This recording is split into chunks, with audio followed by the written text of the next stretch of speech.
Hello and good evening, everyone. Hello, Gretchel. Hello, Maki. Oh yeah, definitely.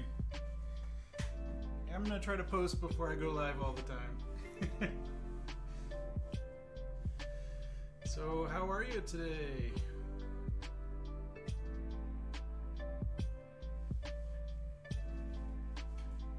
Hey, Minto.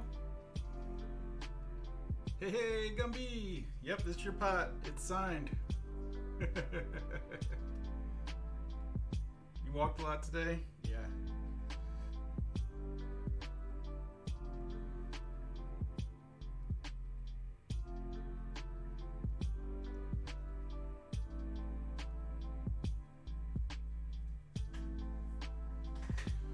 You can't hear me with the maxed out sound. Alright, let me check that.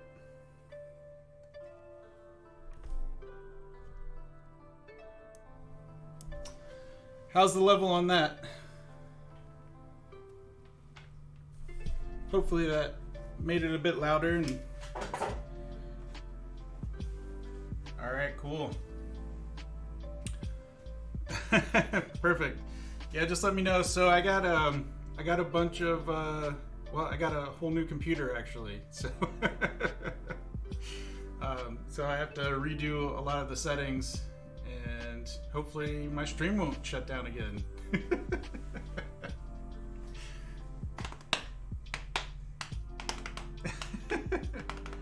Perfect. Yeah, so here's how this teapot came out. Yeah. Yeah, new computer is definitely happier. Thanks, Gumby. Thank you. So it should be able to handle everything now. Yeah, this one's done. It's just drying.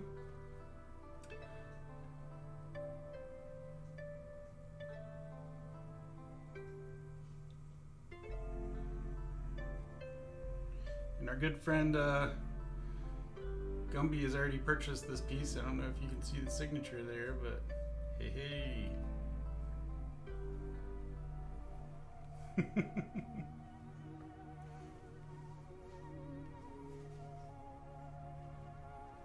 Yeah, it's come out real nice. I'm happy with it.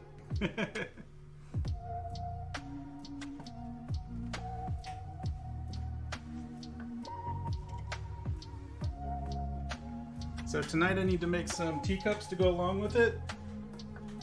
And also this one. Some teacups for this guy too. And then I have 3 other teapots that are a little bit more traditional. And I threw 8 of the teacups for those last time. And they still need to be finished, a little bit of trimming and some handles. And then today I need to throw another set for like a traditional tea set, and then the 2 sets for the flowy teapots. And then I have the Pottery Throw Down challenge, which is a double-walled vessel.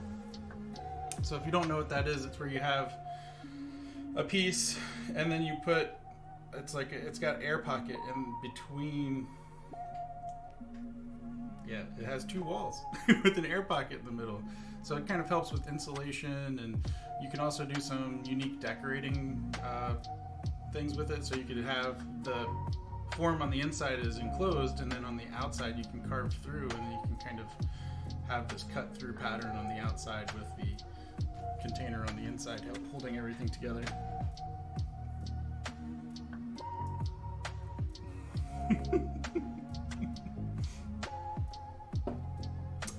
I like to explain with my hands a lot, you know? When I'm teaching, I'm always like trying to show people how I make shapes and different forms and like all of these things. It's one of the easiest ways to get it through.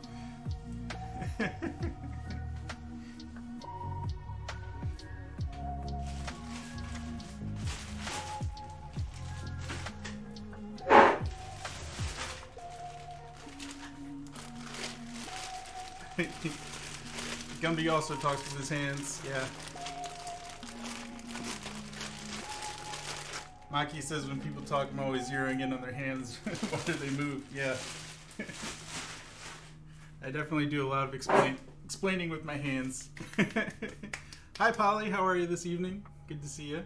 I'm going to try out the double-walled vessel here in a second.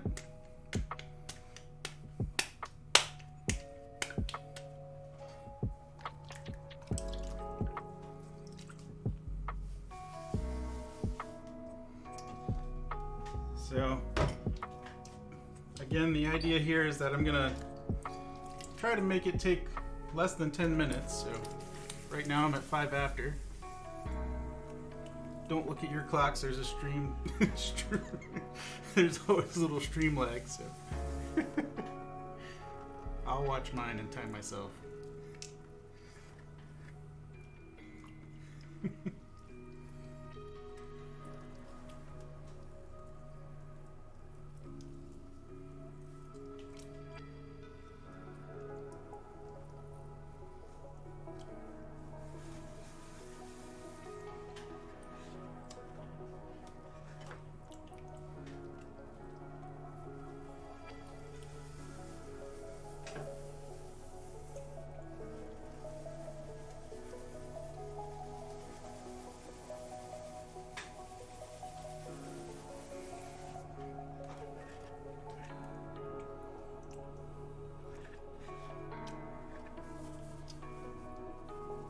So the interesting part of this form is that you actually open it up twice.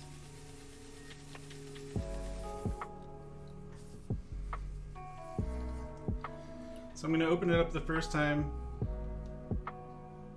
right in the middle like I normally would.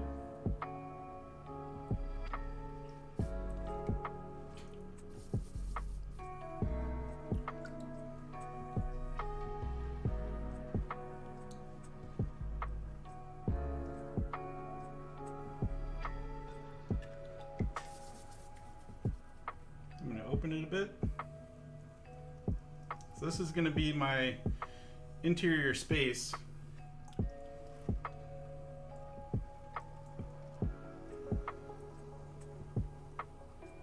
So this will be the maximum volume of the vessel itself.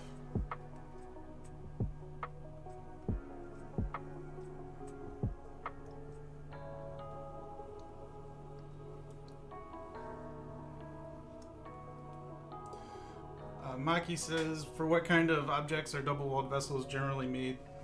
So, yeah, insulated mugs are a really good example, but I tend to think of them as anything that you want insulated. So not necessarily mugs, but it could be some sort of tea carafe or a coffee carafe. And to move outside of just a regular drinking vessel, a lot of people make double-walled vessels because they want their pieces to look like they have more form. So when I make this piece, it's gonna only have a small opening, but the vessel itself is gonna be really wide and the wall is gonna look like it's very thick. So you can get a very unique look out of the pieces, and you can also do a lot, like I said, you can do some really unique decorating techniques. So piercing, carving, and the like you can do through the second wall, the wall that's on the outermost area here on the form, and then you can still have it hold liquid or whatever you want, flowers, etc., but have a decorative cut through exterior, which is really nice. Alright, so now I'm prepping this piece here. I'm going to separate the wall. So the difference is look and use. Yeah, that's correct. Piercing on the exterior wall looks really, really nice. Yeah, it can be like lattice. I've seen people do like almost bas relief, so you can have sculpture moving around the outside of the piece.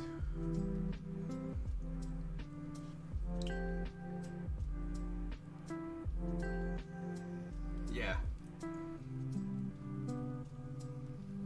Alright, so you see now I'm going, separating this again. I want to get it down to just about the same level as what I opened the interior to.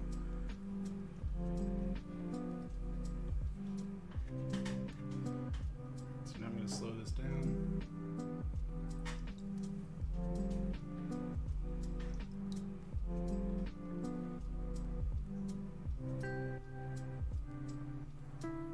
You have to throw the interior first. So I'm throwing this like its own individual vessel.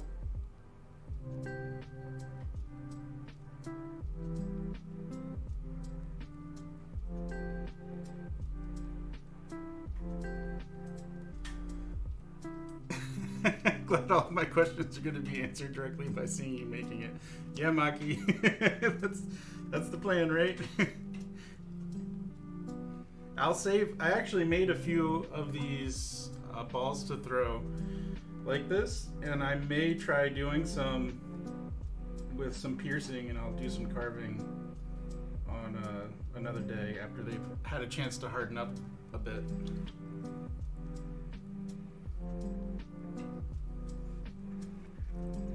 Alright, so there's the first section. Go ahead and get some of the excess water out of the inside there. And now I want to throw the outside.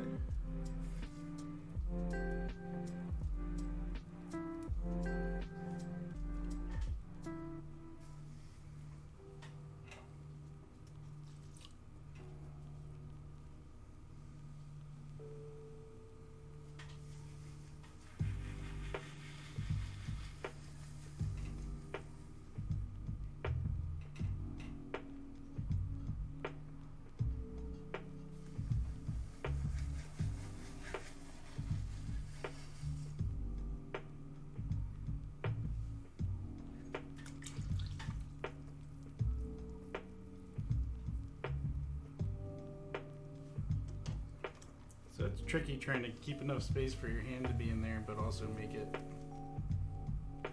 narrow.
Checking the time, I've done it in 9 minutes. So you can see, smooth, yeah, right? So you see how thick the wall looks now. This whole vessel just has a lot of form to it. So you can do a lot with forms like this. Now the two walls go together, and then you can trim it up or shape it. I could have brought these two edges together a lot tighter and made it more of like a mug lip, essentially. It really depends on what you're trying to make. So if I was trying to make a drinking vessel, then I would have, when I brought those two edges together, made them a lot closer, so they were thinner there, but then still had the wall coming down. It really depends on what you're trying to do with the form. So again, there's just, now that I have an air pocket in there, if I wanted to keep shaping it or come up with some other form or give it a little bit more shape, like right now I'm trying to give it a bit more shape, widen up the inside. I'm gonna do another one, see if I can make it a little different.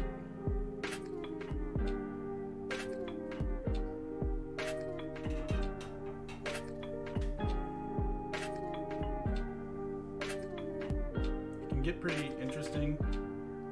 There's an artist who does a lot of double-walled vessels. Geez, what's his name?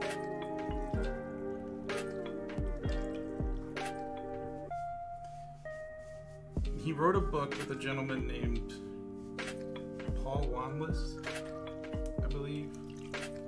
I don't know why I remember the other guy's name. Yeah, the air pocket keeps it fairly stabilized. It can also cause some other issues. So like if I don't pierce this while it's drying, the clay shrinks and the air pocket on the inside can actually kind of make it break essentially because the air can't compress anymore. It's already compressed. So at some point I do have to pierce the form. I actually got it kind of square on the inside, which is interesting. I like that. Alright, so I'm going to leave this one for now. I'm going to make another one. Try something a little bit different this next time. A little bit off the outside. Hey, original systems! No ghosting!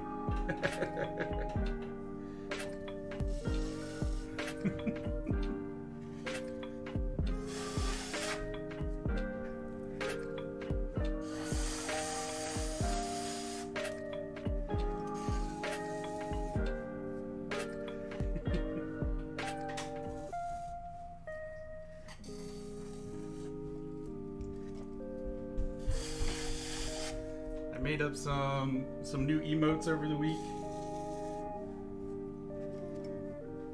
Two of them have been approved and are now able to be used.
I'm gonna look up the name of that artist real quick. I know the name of the book is called Alternative Kilns and Firing Techniques.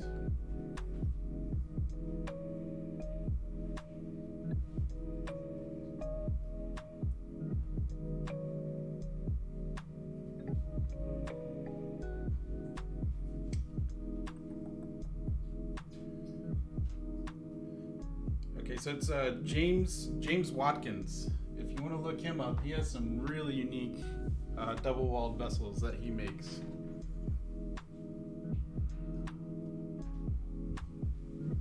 A lot of decorative, low fire, and they're pretty big pieces too. Like, I'd imagine they're somewhere around 18 to 20 inches across in diameter. They don't look it in some of the pictures. It's hard to tell exactly how big they are.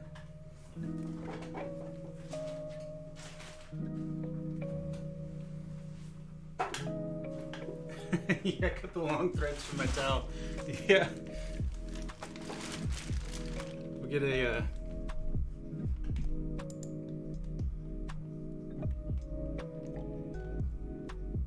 oh, they're not giving me my dizzy emoji on my chat. Here, I've got it here.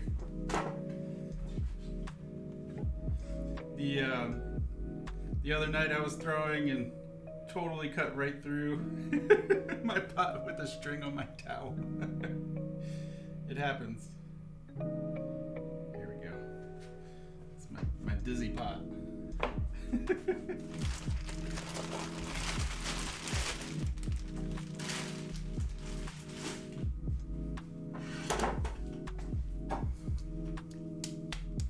Alright, let's do another.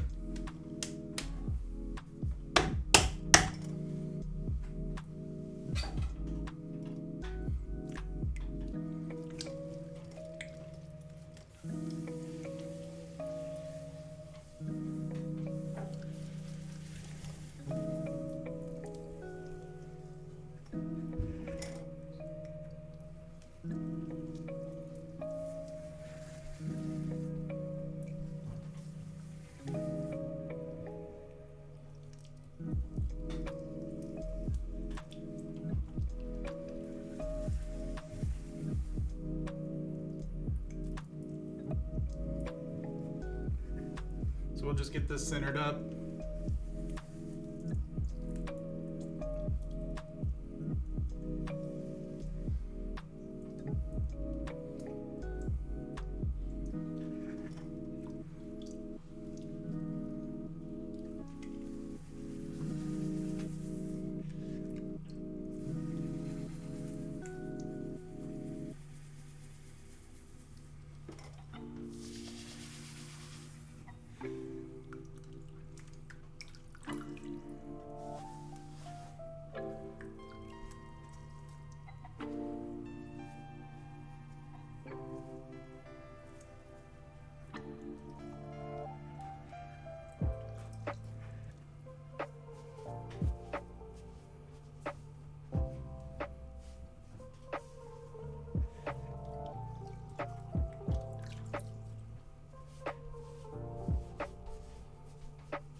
So again, just opening this like a normal piece to begin with.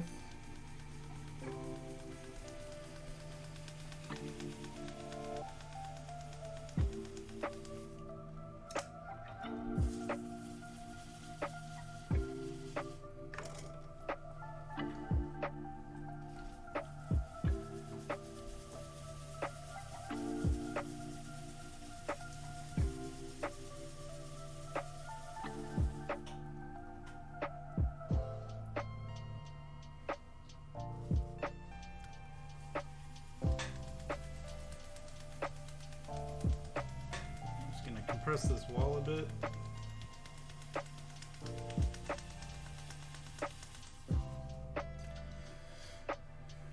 Then I'm going to split it.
enough.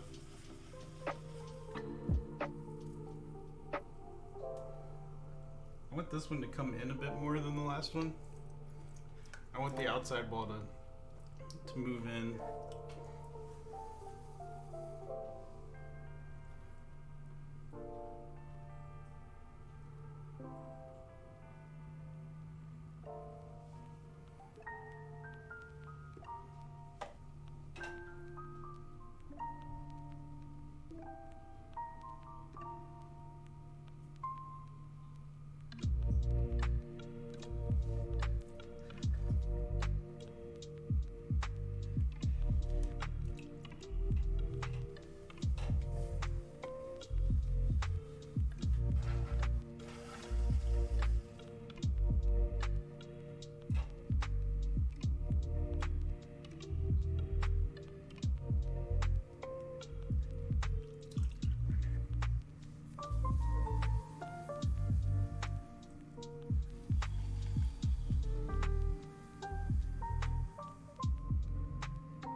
Connection.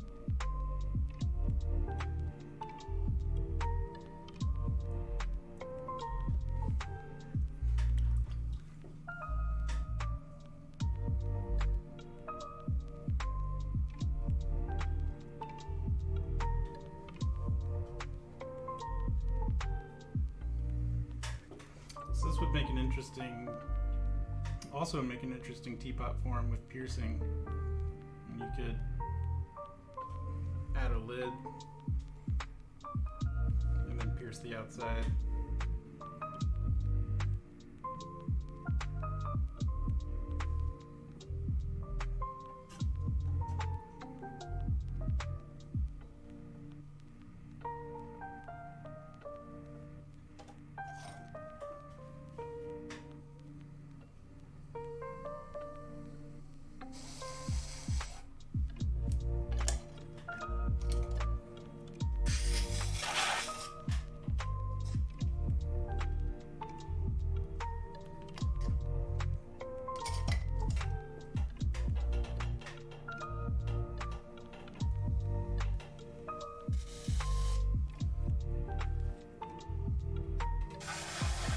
That one done faster. That was about 8 minutes on that one.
I'm going to make a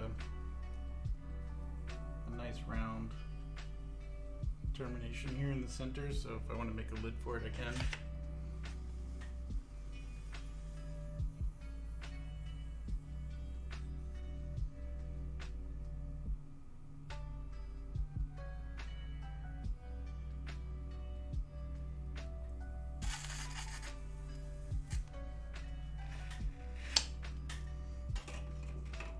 So I'm going to make just a little line to delineate the rim from the rest of the pot here.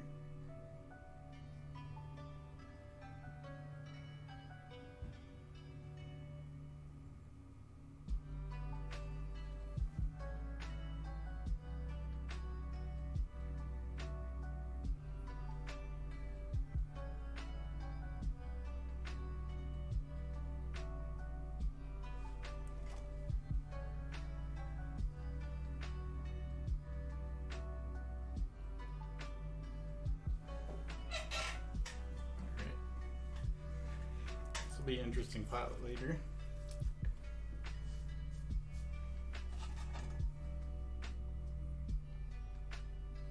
You see how much volume it gives to the wall of the piece. It's kind of the aesthetic of the double-walled vessel.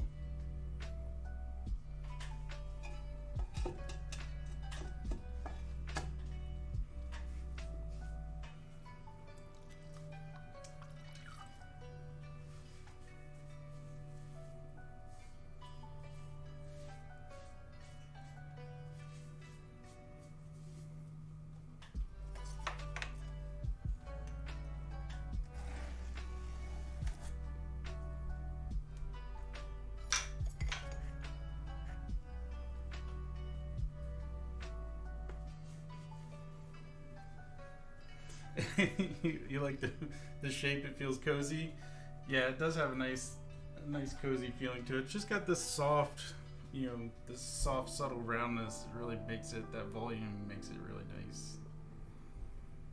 Tiny place inside, that's right.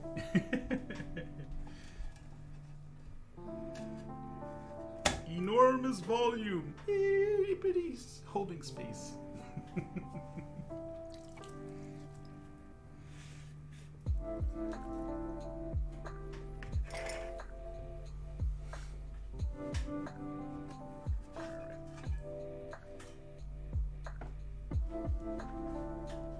I kind of want to do a couple more, so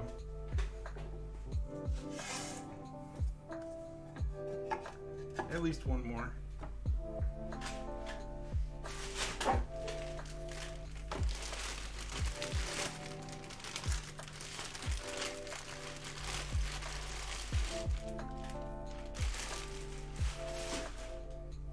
I'm gonna see if I can go a little taller this time. Like, it's kind of what I was going for with the first one, except I'm gonna make it a little more narrow.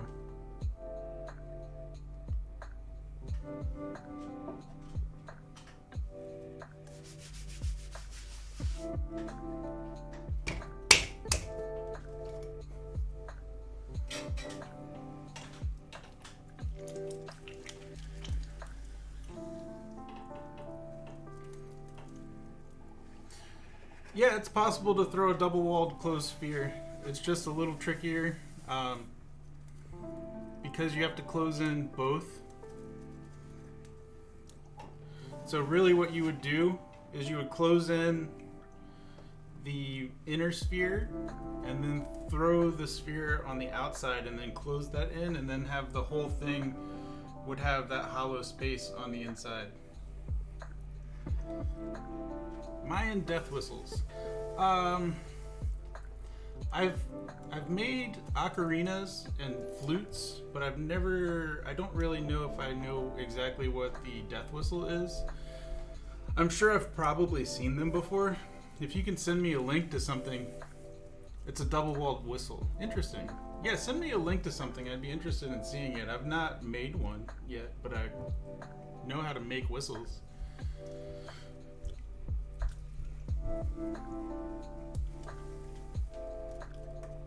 Drop it in Discord or something. It's scary loud. Yeah. Sounds interesting.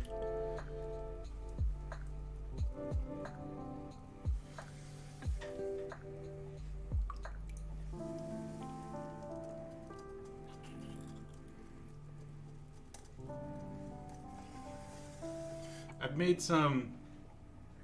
some really weird ocarinas, like where you make I made 3 different chambers and then had them all lead into one airway, so when you blew in it, all 3 whistles would blow at once, and then I tried to just kind of set them off in 2 of them were set off by a whole tone and 1 was set off by a semitone, and it sounded weird, like a train whistle coming like from a million miles away. It was really crazy.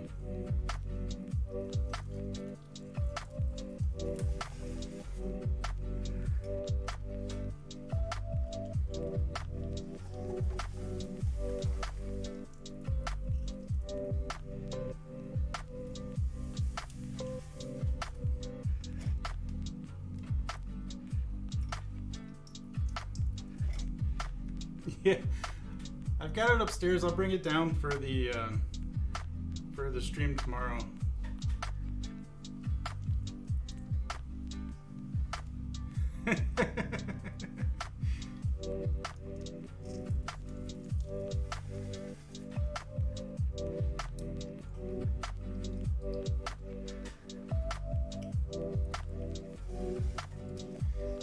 Maki, I think I'm gonna try the double enclosed sphere. So what I'm gonna do instead of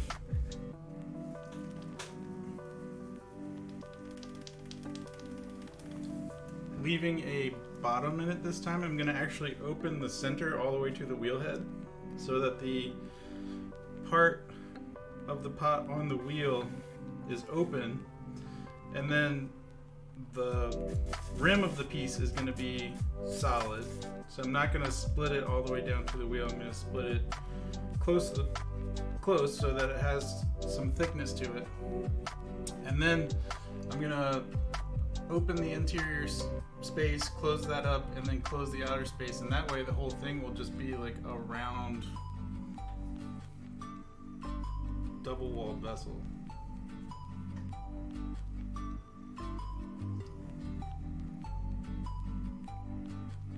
I like the idea of that.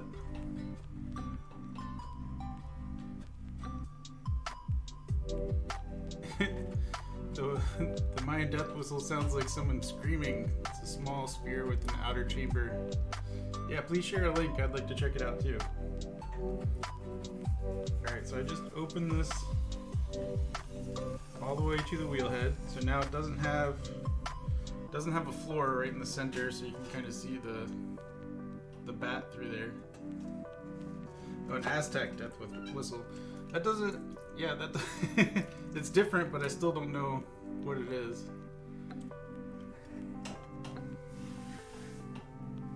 I've probably seen pictures of them before, or even seen them in a gallery.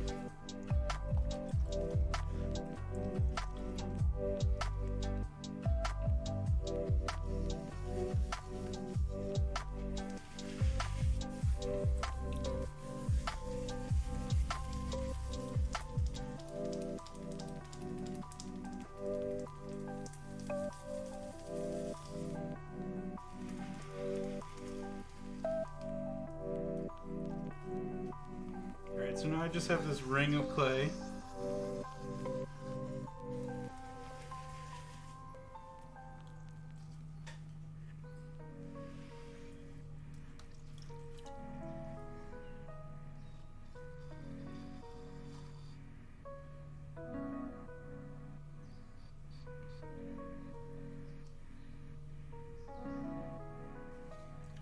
Let's split that.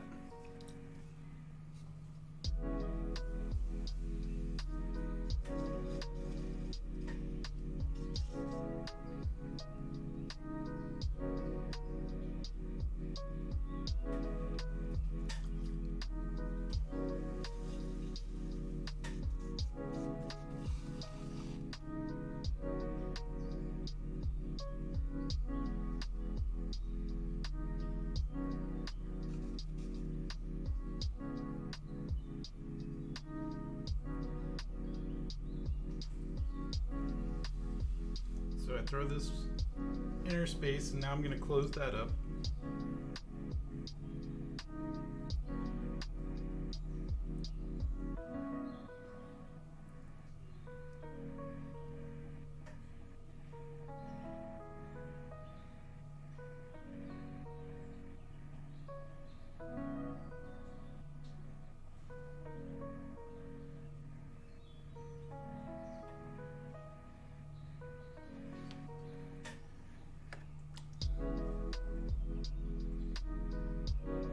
So I've made like orange juicers before, like lemon juicers, and basically it's a much smaller version of this exact shape.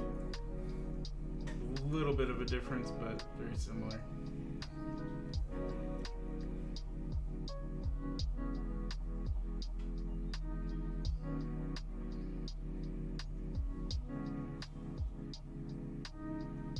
Working this clay in to really compress that connection.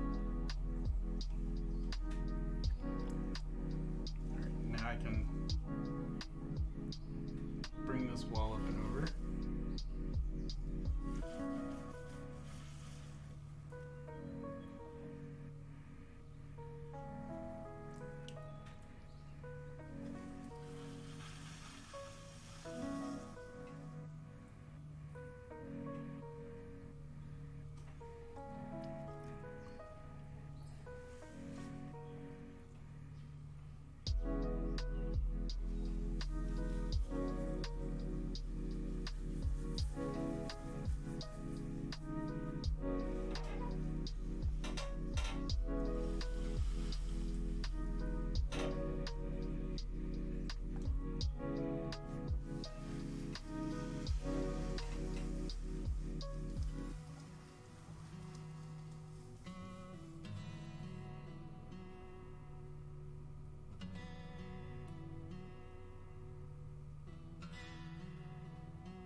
The dome in the middle is also it's actually thrown all the way down to the wheel head.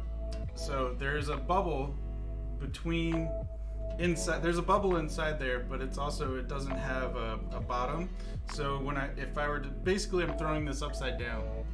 So if I turn this over, the inner space is going to be on the inside. The bowl will be upside down, but it's hollow in there.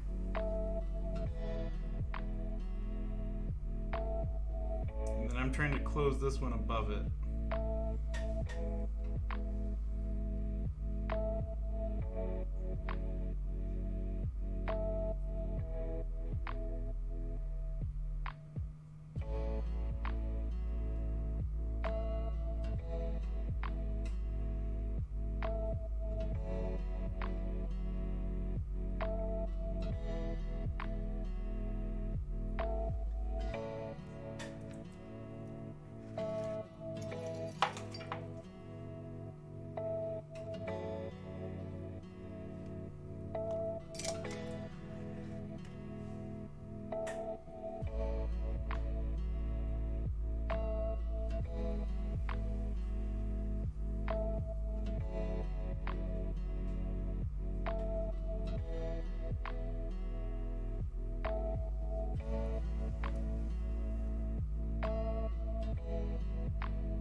Slow and steady bringing this in.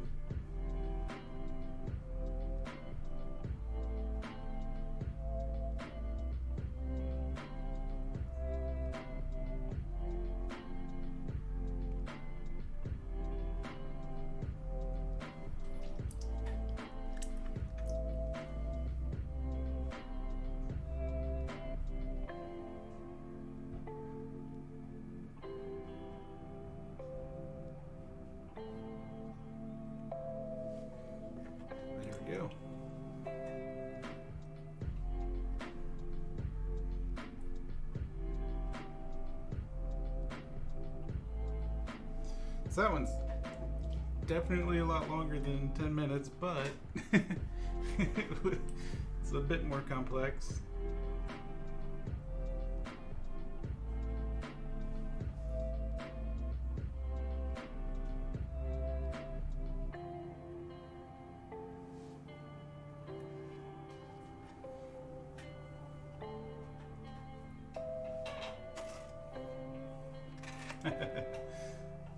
Yeah, so I'm gonna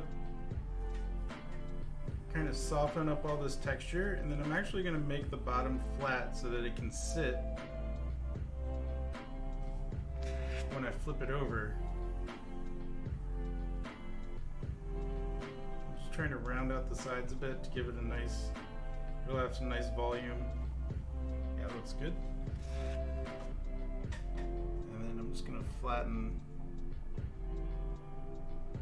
this area. And this will be the bottom of the bowl.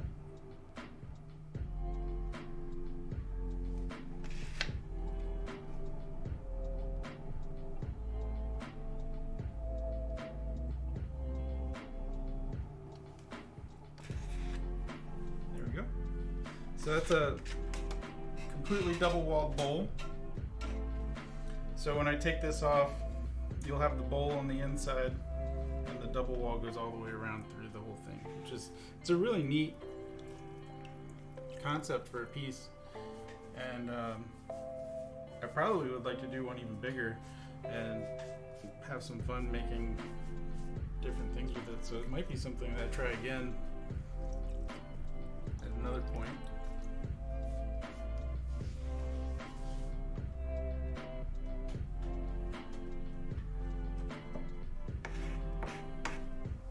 Thanks, Mink. Appreciate it. Glad you enjoyed it. Just gonna take off some of the excess so the rim doesn't need too much cleaning up when I flip it over.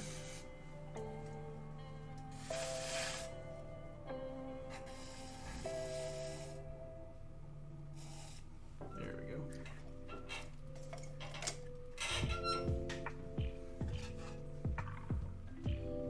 So there's the double-walled bowl, so you can kind of see how it would come up and sit. Have a nice shape to it. That would be fun. I'll finish that one tomorrow.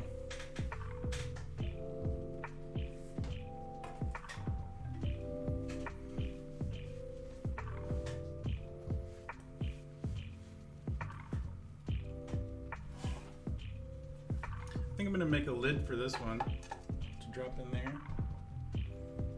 So I'm going to measure it.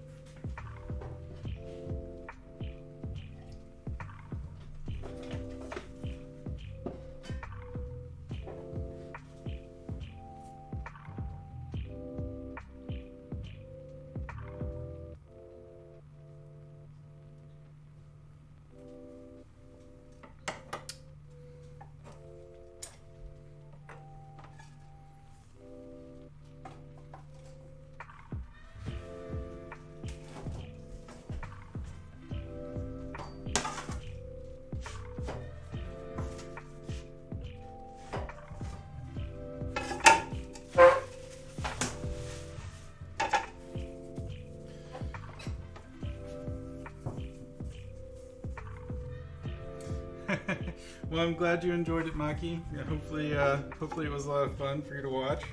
It was fun for me to make, so I hope you have a very good evening, and I hope to see you again soon.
kind of want to throw a double-walled lid for that.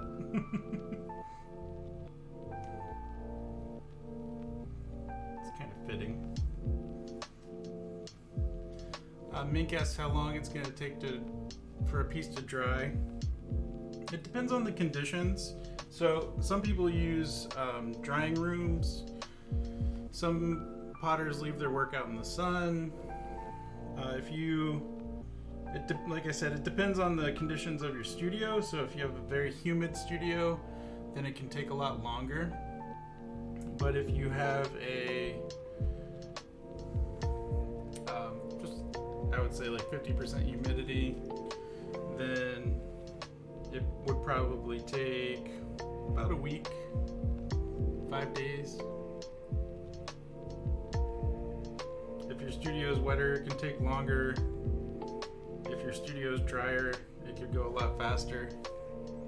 And if you do anything to expedite it, then obviously it can go a lot faster. I've dried pieces out in a day if I need to.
Making them upside down is how they make oil burners.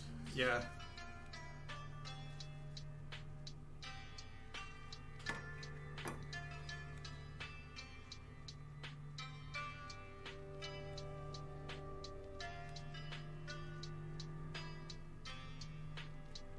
Do you mean the kind that you have like a little tower that you put like a little votive candle in and then just like a cup on the inside?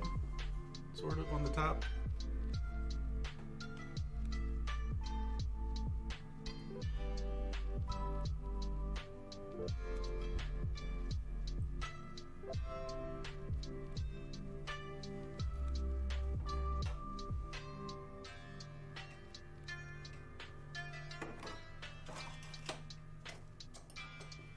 I need a rib with a 90-degree on it. Let's see. What do I got? Do.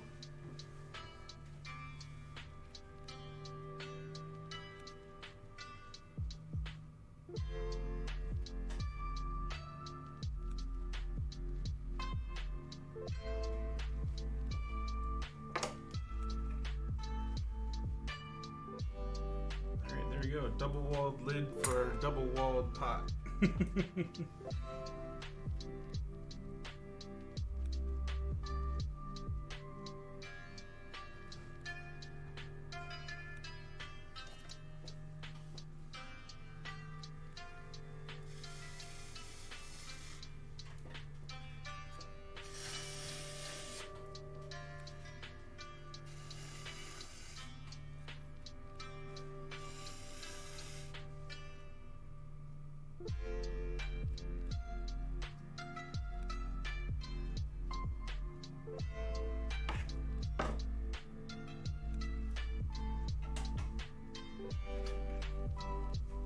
Yeah, I hope so, Mink. I always feel like if you mimic the form that you're making a second piece for, if you do something where you're making the same object in the same vein, then it always kind of blends together really well. Hopefully, it'll give the piece that nice volume and make it feel really full. and complete.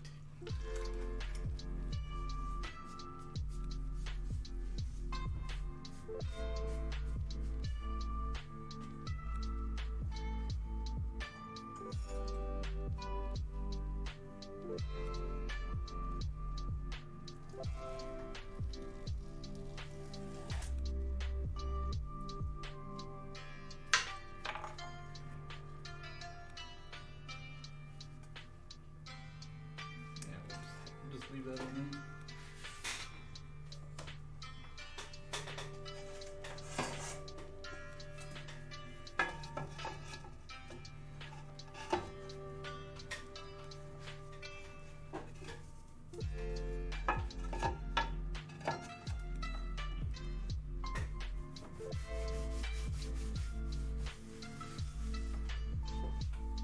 All right, so I have some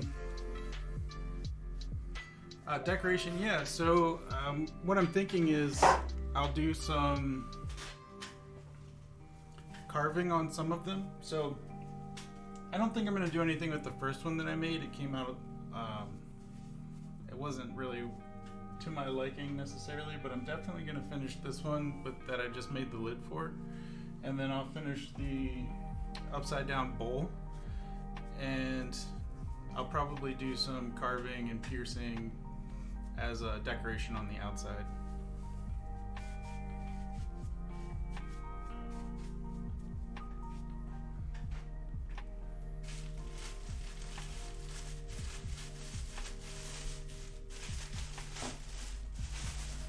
It'll have to be done probably tomorrow. I can start working on at least trimming them up and fitting the lids.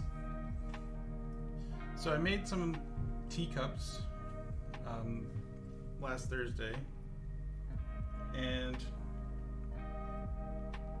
they need a little bit of trimming, and they also need some handles.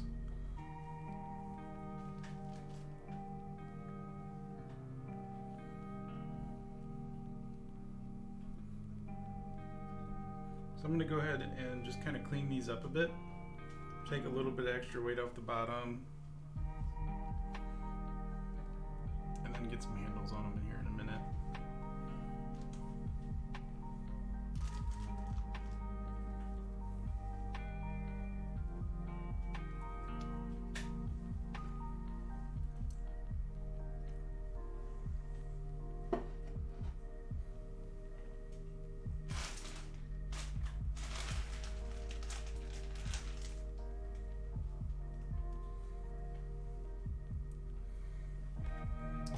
Yes, those are to match. I did a set of, here, I'll bring them down. I have them right here to the side. I did a set of kind of traditional teapots.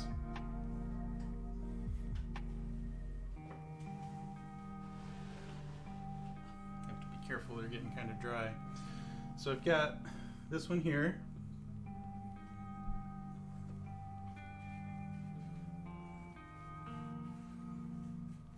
And so these will be the teacups that go with it. And I'll trim it down a little bit so it's a little cleaner, but it'll look nice with that. And then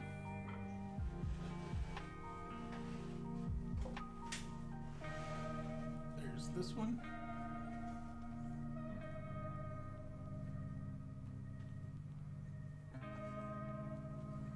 So these are a little larger, so they can handle a little bit of a bigger cup. Typically, it's not set in stone, but typically you want to be able to have your teapot pour almost exactly 4 cups. So whatever size cup goes with the teapot, you want it to be able to hold or fill about 4 of those cups that go with it. So I try to just estimate the volume of the teapot and then make a cup that's about the size that it will fill. And then I have another one that's a little smaller.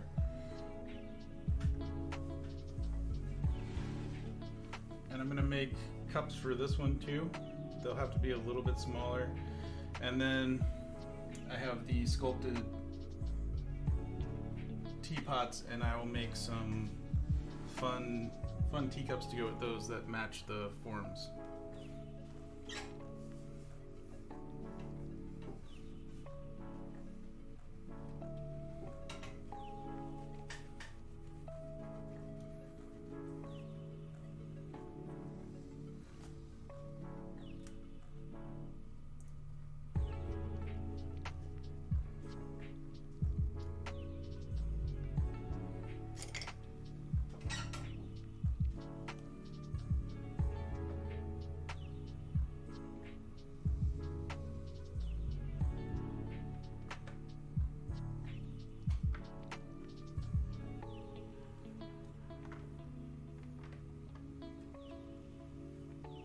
So I'm just trying to get a little bit of weight off the bottom and just clean it up a little bit so it's not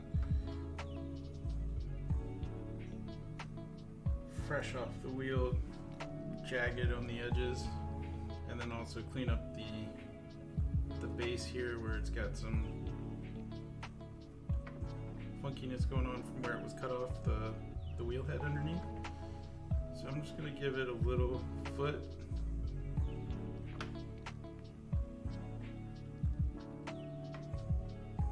Again, taking off some of that weight.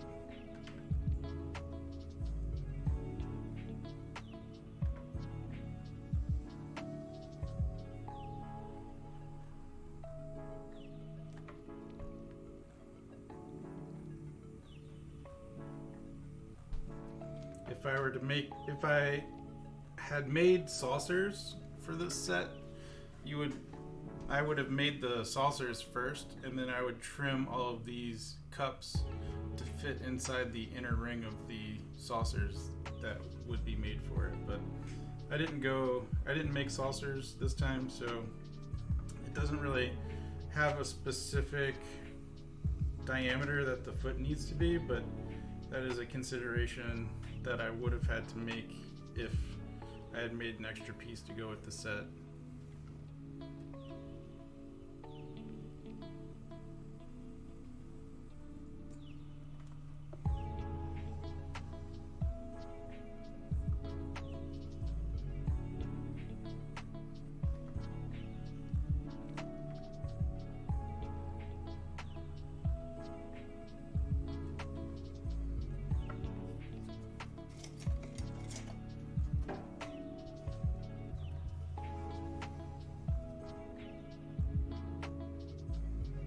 See how that's just got a nice roundness to it now on the bottom.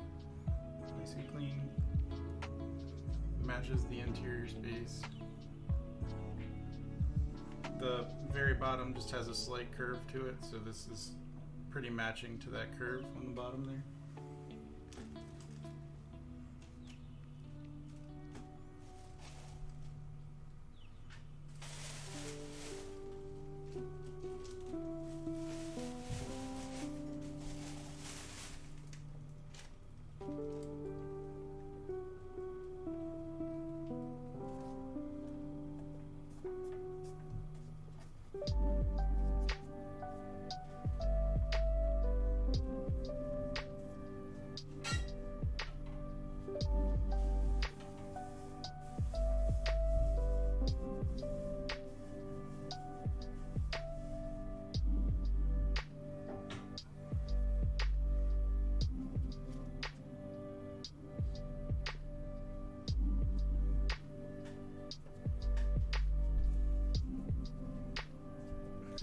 My work always looks clean and smooth. I try.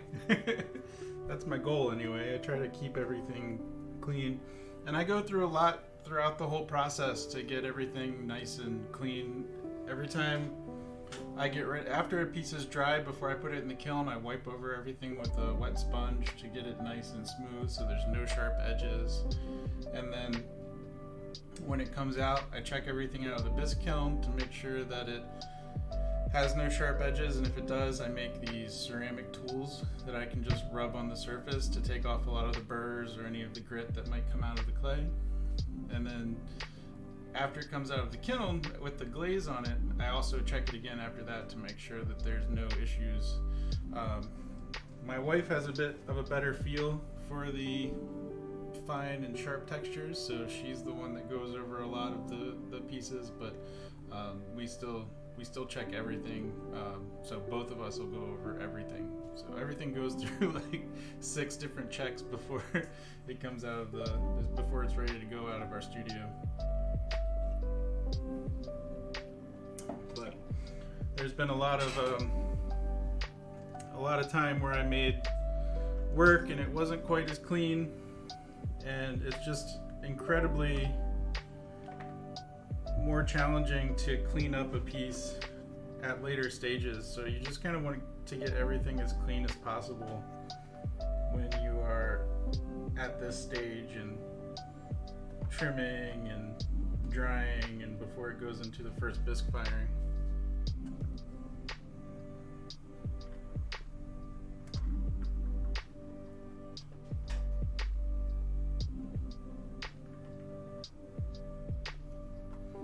Also trying to give this foot just a little bit more definition and bring it a little bit tighter to the form so that it matches the aesthetic of the piece. I don't want the foot sticking out really far. It makes it look a little awkward, like it's bottom heavy. I want it to look like it's flowing up towards the top so it has nice movement.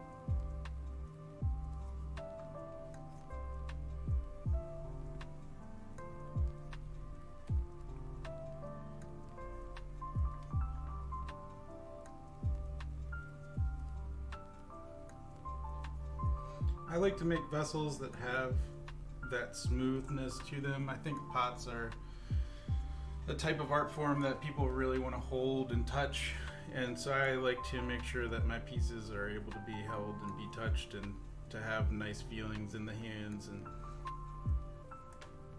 take the little extra time and care and put it into it so that you can enjoy it the way you want to and hold the clay and enjoy every part of it.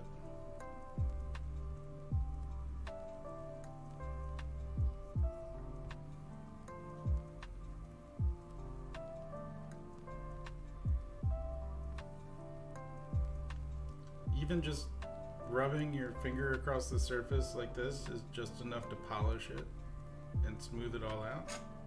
So a lot of the times I'll go over the pieces just real quick with my fingers before I'm ready to take it off the wheel. You can also polish with ribs, like these little rubber ribs. You can drag against the surface and smooth over the surface that way. You can also use like a river rock, a polished stone, and you can use the polished stone on the surface to also add smoothness. Just a quick way to clean up a form real quick on the wheel while it's still turning.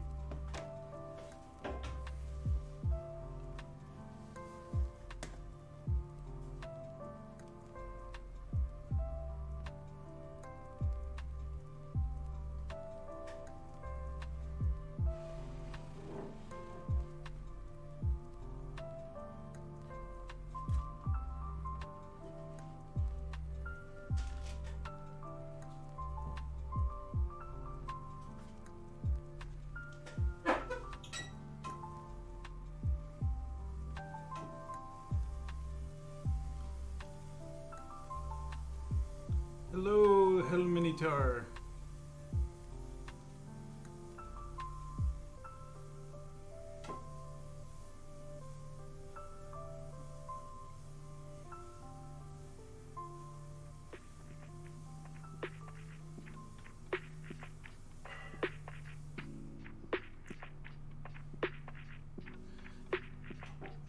Yeah, I try to put a lot of thought into and care into my work so that I'm thinking about all the aspects of how it's going to be used and what it might be used for, and how someone might engage with it, and that informs me on a lot of the creation process and how I might go about finishing the work. And I also try to take a lot of time and look at the pieces aesthetically and think about how the forms I'm creating will work together, especially if there's multiple pieces that are supposed to be a set. You know, you have to put a lot of thought into that process.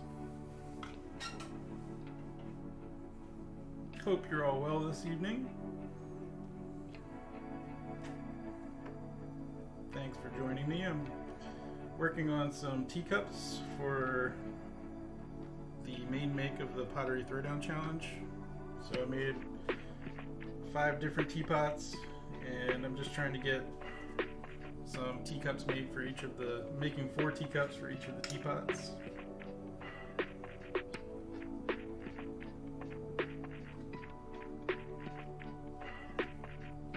Hello, Mud Mama. I think the music's a little loud.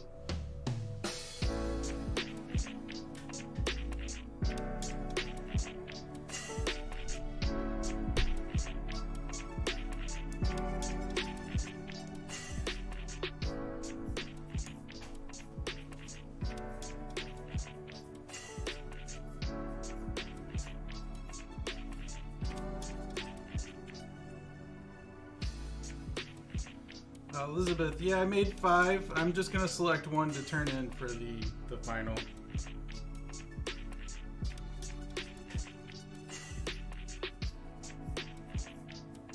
I just turned it down. Let me know if it's still a little loud.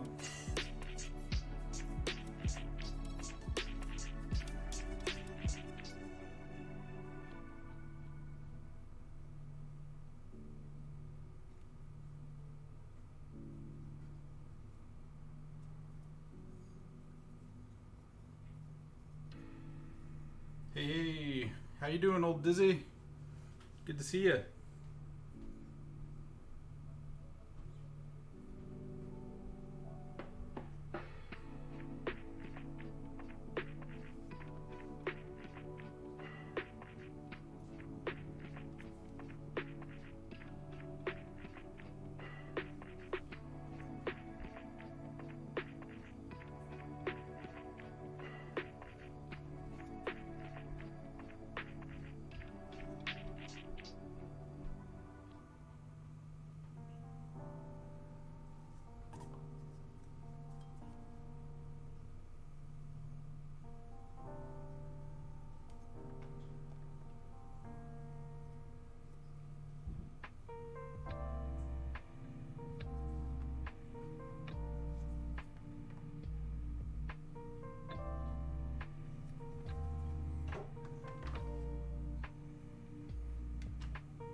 I think the music went into like a bit of a mellow kind of space here. Let me know if it's still too loud for anyone.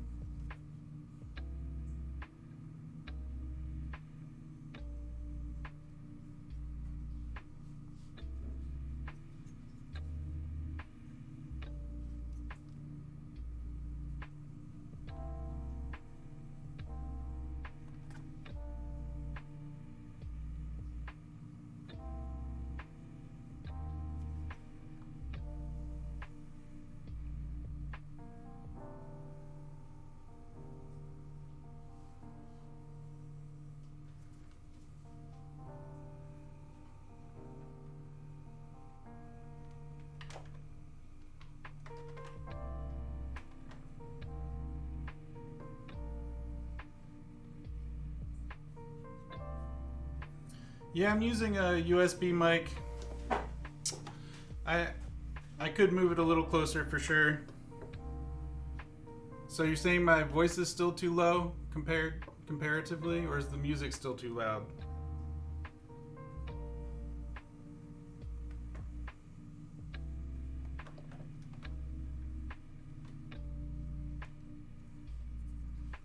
Cool, thanks, Dizzy.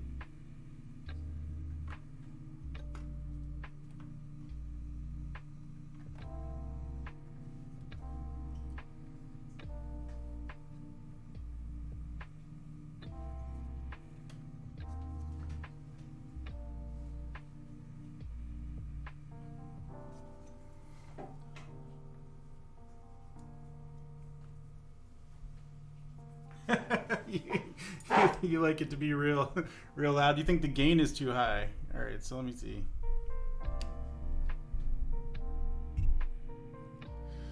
I'll try that, and let's see. So I turn the gain down a little bit, and I'll turn the volume up on the mic. Let me know if that changes anything.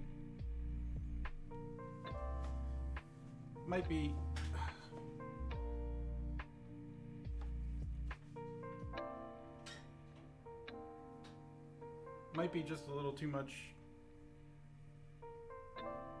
in the mic itself, so I tried that.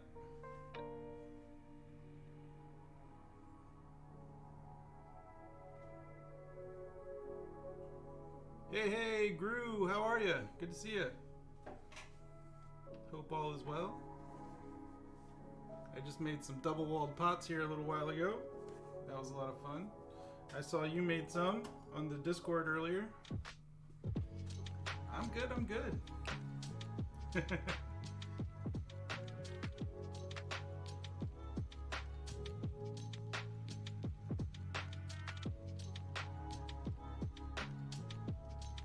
Yeah, I'll try some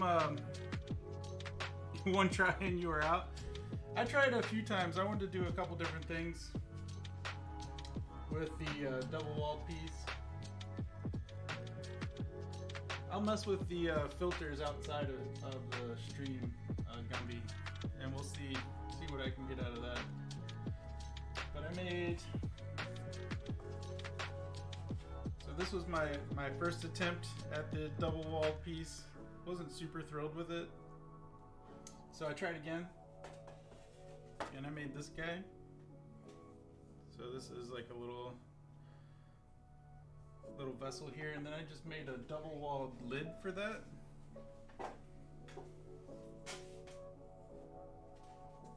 So I threw this the same way, so this has a double wall inside of the lid to go with it. My plans for the first one is just to cut it up and get rid of it. And then the one with the lid, I'll probably do something like, you love the funky one, yeah? I like funky a lot of the times too. The second one, I'll probably make some sort of decoration with like carving through it and with the lid and see how that goes. And then this one, I actually did 2 closed spheres. So I threw the inner cylinder, closed it in so it was closed solid. So it had an air pocket, and then so the air chamber goes all the way across this form, so it's completely hollow all the way around, and the center inner cylinder was actually thrown all the way to the bat. So when I flip this over, that's why this area here is flat. When I flip it over, it's going to be a bowl with a double wall, so it'll be a real nice piece. So yeah, so flip it and it'll be a bowl, exactly. Yep. So I was just having fun playing with it a little bit. I think I want to try something a little larger and try to do either like a fairly big vessel with some nice carving on the outside, or do another set of those bowls, like a big bowl like that, where the 2 pieces are brought in and it's completely hollow. I think it'd be pretty cool. So I'm gonna try playing around with that.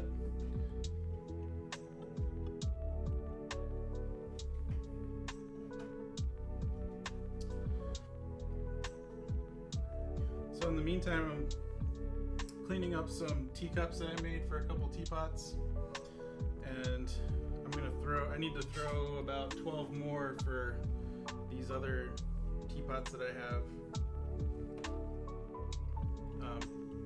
So I need to throw 4 kind of normal teacups, and then I need to throw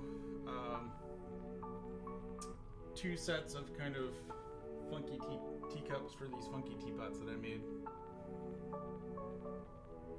The teapots are coming along great. I really enjoyed making some of the more sculptural ones. So the teacups that I'm making right now are for like these guys, these kind of traditional pieces. And I still need to throw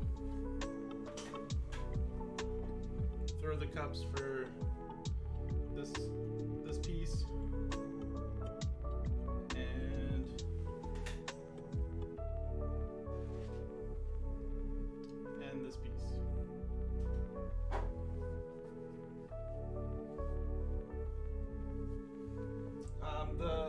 pieces I turn in will probably be the sculptural ones. I just have to see how they all finish. Thanks, really appreciate it. I had a lot of fun making it.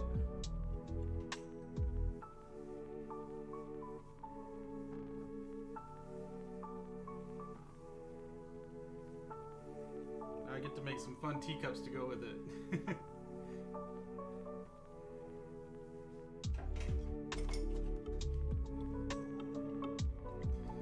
The altar was done by hand. The first one that I showed was actually done with my wooden dowel rod. It's actually my needle tool, my pen tool. And so as it was thrown, I just kind of used it to make some marks across the surface. And then the other one I sculpted all by hand. I made some lines, and then I just went in and formed it. So.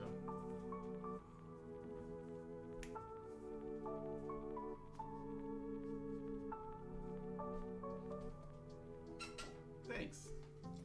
Yeah, it was a lot of fun. I made it all. I did all the sculpting on stream last week for those pieces. For the second one I showed.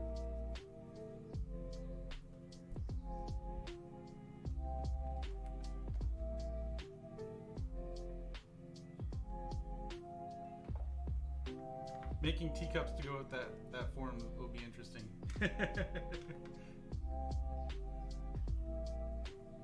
You caught a little bit of it? Nice, yeah. It's an interesting process.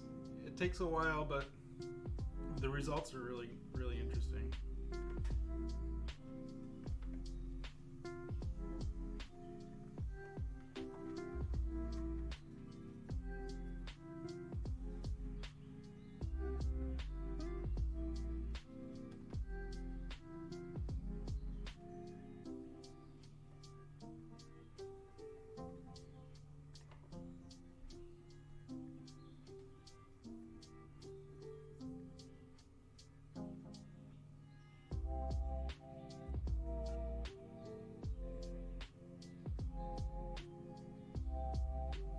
Yeah, the rib wave spiral worked pretty well. The idea of using the dowel rod is kind of the same as using a rubber nipple tool, where you press into the side. You're just trying to get a deeper press into the form so that you get more of a line, and so it's more like a deep valley that's being pushed into the form.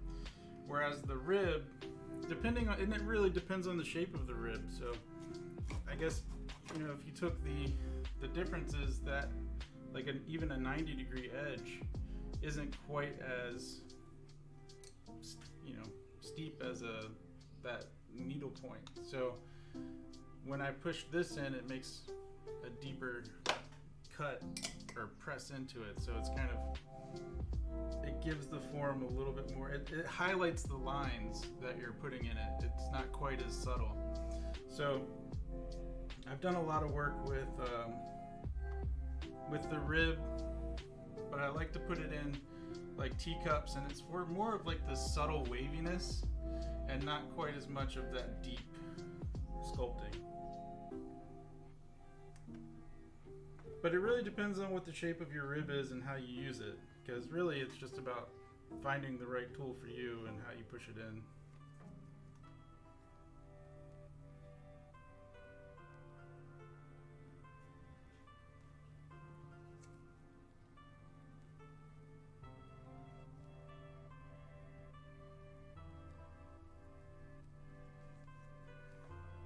I think there's a potter, it might be Randy Broadnax, who does a lot of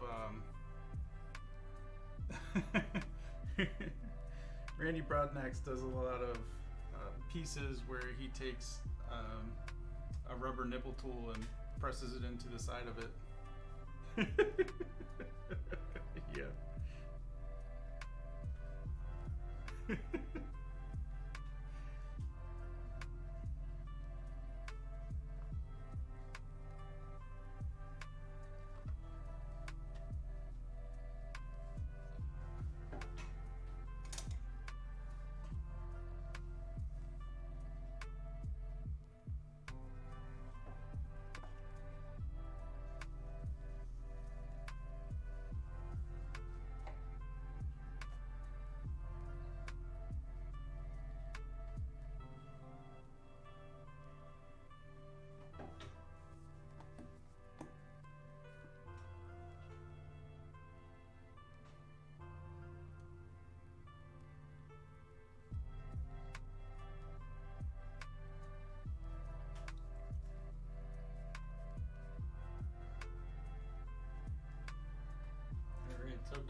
4 of these so far. And they'll still need handles.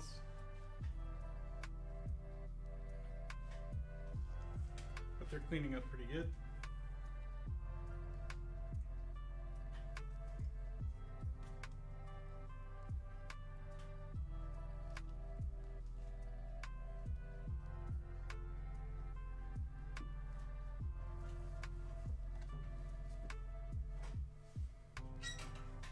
How do I make my handles generally?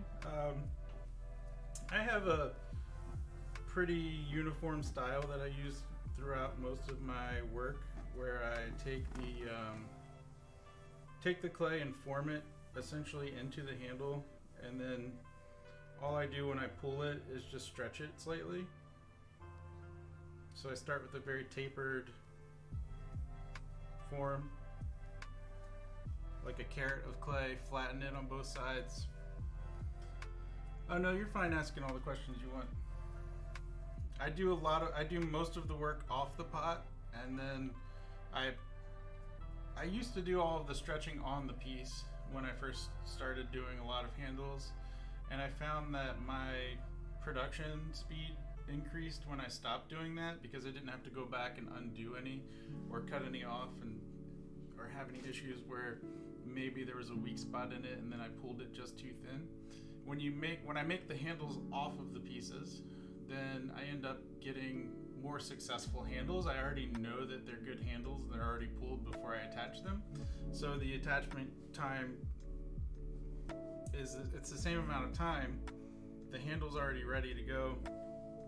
All it is just sticking it on there and lining it up the way I want it. And so that tends to be the way that I get my pieces handled up real fast. More successful.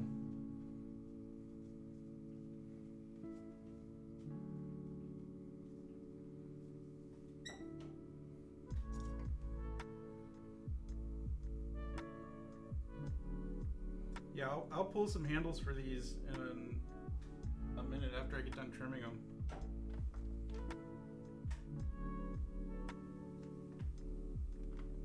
There's only 3 more after this, so it won't be too long.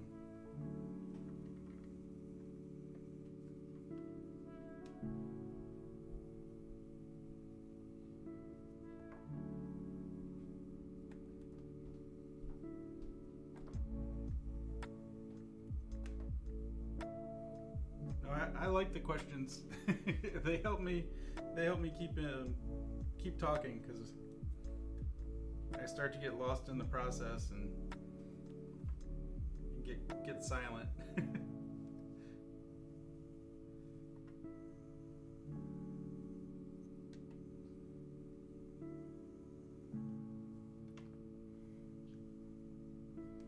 All right, cool. Well, I'll see you later, Gru. Enjoy your dinner.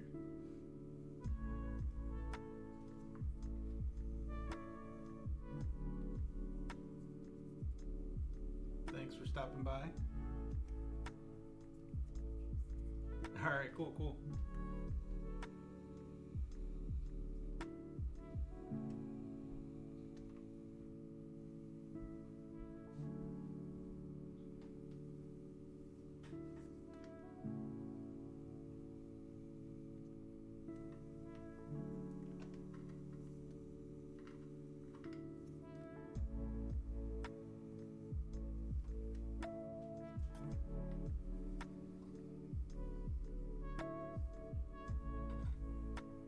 Softening up all these hard lines before I take it off the wheel.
I usually center the same way, but I go ahead and use both hands in the collar motion. Yeah.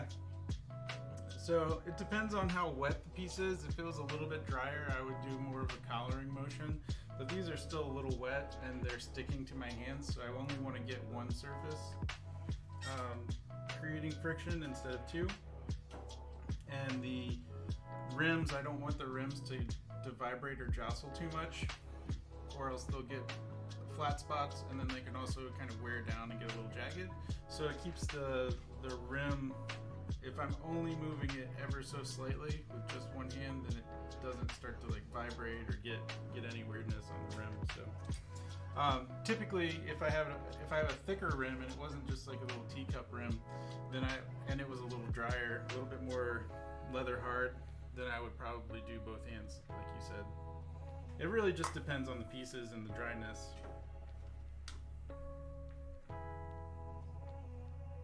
But yeah, the tap centering is the way to go. There's a potter, Stephen Hill. I don't know if you've ever seen his work or met him, but he's in like all the Scut advertisements and whatever. But I took a workshop with him, and he said if you haven't ever learned how to tap center, then you're missing a chance for an enlightenment. And I tend to agree with that statement. But it's an interesting process, and if you start to get really good at tap centering, then you'll start to kind of find this zen while you're getting your piece in where it needs to be.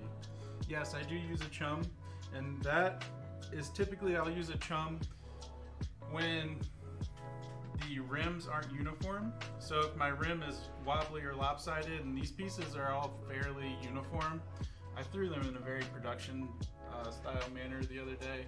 I think I threw all of these 8 pieces in about 10 minutes or so. But if I do anything a little bit more unique, especially the ones that are going to be sculpted, they're going to come out with lopsided rims because I can't keep them centered when I start pushing all the sides around, and they're going to get wonky and lopsided. So that's when I will use a chum, because then I don't have to worry about, right now this bottom is flat, whereas if it's not, then it's going to be kind of going everywhere. So I always use a fresh chum. I always throw a fresh one, and then I just turn my chum into a pot when I'm done with it. So that's typically how I like to do it. The reason I like a fresh chum is because you can change the shape if a piece is a little bit larger or a little bit smaller, and you can also change your taper on it so that, depending on the shape of the piece, you can get it to always fit down. Plus, if it's a little soft, you can kind of get it to stick a little bit better. And I've just never enjoyed using bisque chums. I don't think they're always even or centered. So yeah, it's not my thing. I try to do everything with wet clay if I can.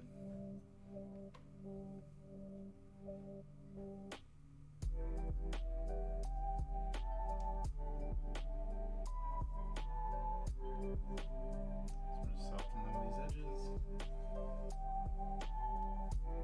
Used to do oil lamps after mugs, so I would go from chum to chuck. Yeah.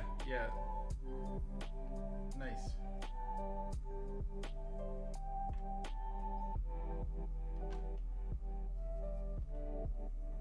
So when I'm trimming my bottles, and I have those long bottlenecks, I always use a chuck to drop the bottle down into. And so it really just depends on what my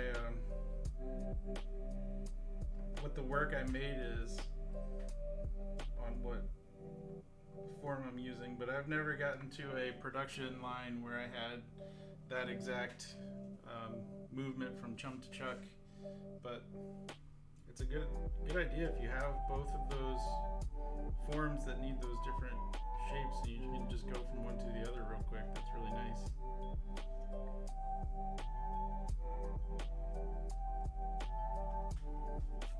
I'm basically a mug factory most of the time, so I don't need I hardly ever trim anyway, except for artwork, or if I'm making a bowl or a plate set, because I don't typically trim regular cylinders.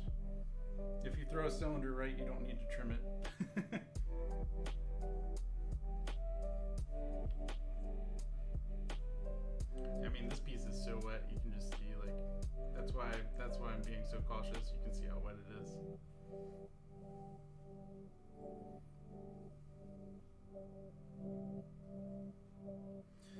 would do 50 to 100 mugs a day in trim and handle.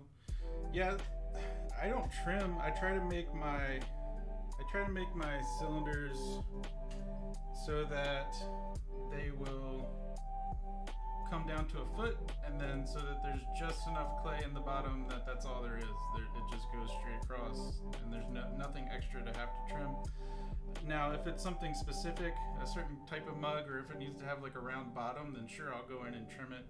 And but yeah, 100 pieces a day sounds about right. But that's a lot of work, man.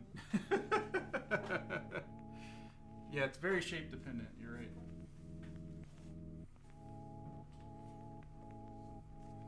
I figure if I'm just doing a lot of production and it's mostly wholesale, then there's no way that I'm going to spend all that time trimming. I'm just going to get it done and knock the cylinders out as fast as possible in the easiest fashion I can.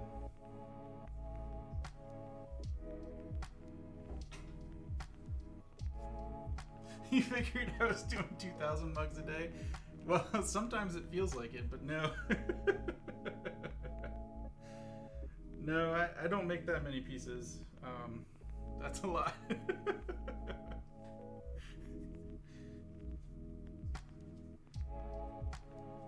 But boy, if I had that much work, I would take it. I would hire some people.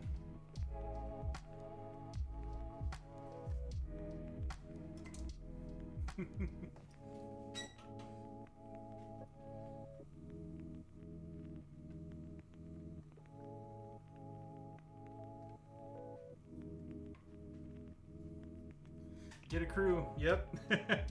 Start my own little factory. I have my own miniature factory with my own myself. If I could clone myself, that'd be great too, you know? It's the multiplicity.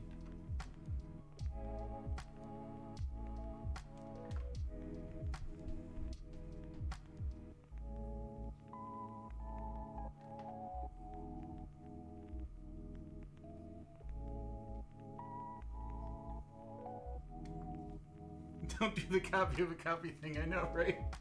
That's the one you don't want.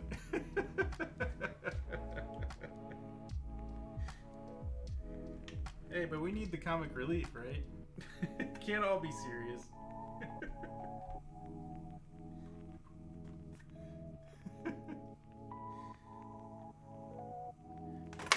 Ah, lost one.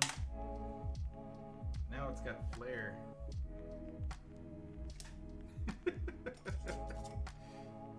Whatever it takes. Here's one of my sculpted ones now. It's got character.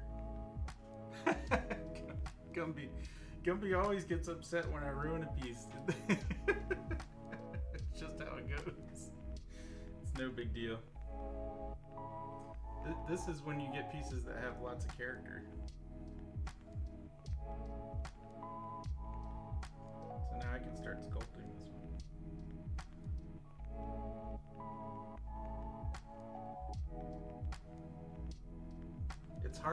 It's hard to ever make textures like this. You can't, it's just, you have to kind of be free and let go. You just say you did it on purpose, exactly, right? And to get shape and energy into your piece like this is almost like it'd be a shame to recycle it and not force it to kind of survive, because it's just got this uniqueness to it. So I tend to take all these pieces whenever I have something like that happen, and I'll just finish them, because it's like people always spend so much time trying to make perfect pieces, and then they get to the point where they're making perfect pieces, and then you just wish you could kind of let go and be free. Just fix the foot and you're done, right? And so once I figured out how to make the perfect pot, then I was like, how do I let go and let the pot just exist and not really try to force myself into it? It's the same thing that the old Japanese masters would do, like Shoji Hamada. You would have to he would they wouldn't make teacups every day. He says making a teacup is kind of a sacred process. So you would have to be in the exact right frame of mind where you can kind of be free and let go, and then just let what happens happen. And yeah, then you get fun stuff. I'll just let that one exist. It's got fun movement in it. That's the best teacup. Don't recycle it. Stop it.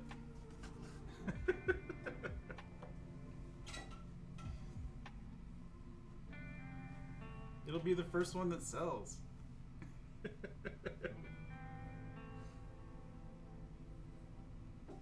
It's going with Gumby's teapot.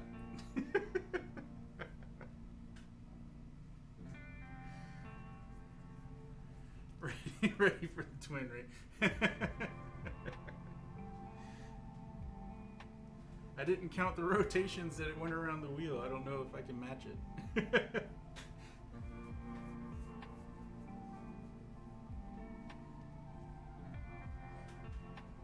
It's got to fly off after it's almost this is bandana over his eyes. It'll be okay, Gumby, I promise.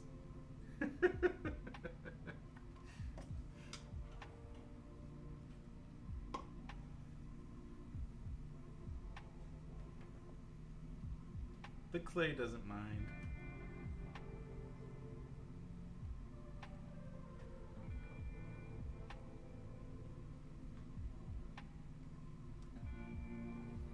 Sometimes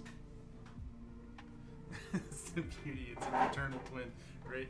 Sometimes I'll not even put these clay balls down on the sides to hold it, and I'll just kind of compress it here in the center. So you just make a little divot, and then just rest your hand there, and then just kind of take care of everything. And that keeps it from flying off, that downward pressure. But you'll lose it a bunch of times. So typically I'll have it, it just depends on how fast I'm trying to work. And since I constantly look up and am reading stuff and not really paying as much attention as I should, then I end up with a bit more of that happening, even though I have the little pads to hold it in place.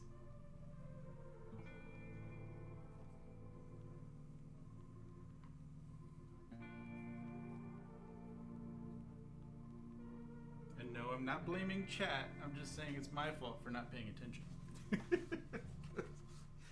Chat's never wrong. That's all I know about chat. Chat's never wrong. Always do what chat says.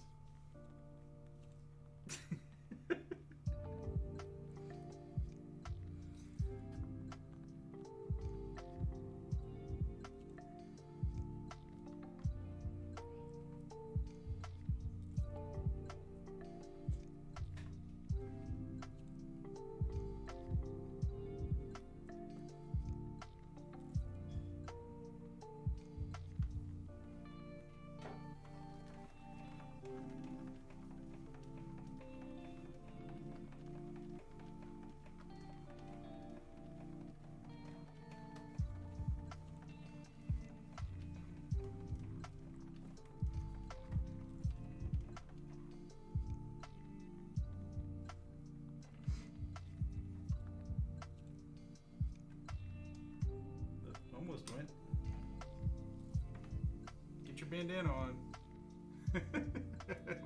Lurk. No ghosting.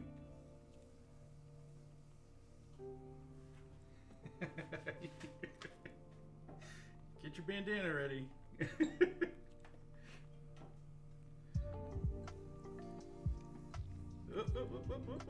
See? These are a little wet to trim, but I'm doing it anyway.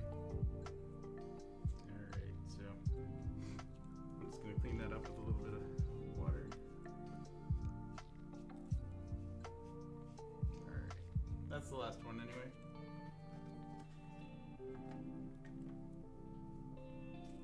And then you just make it round again.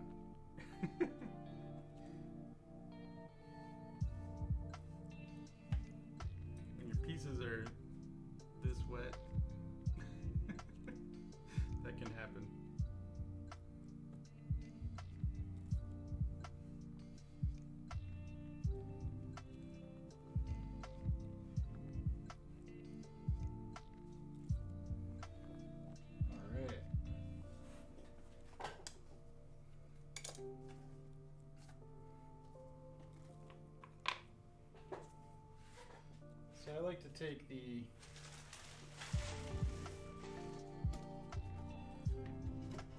handles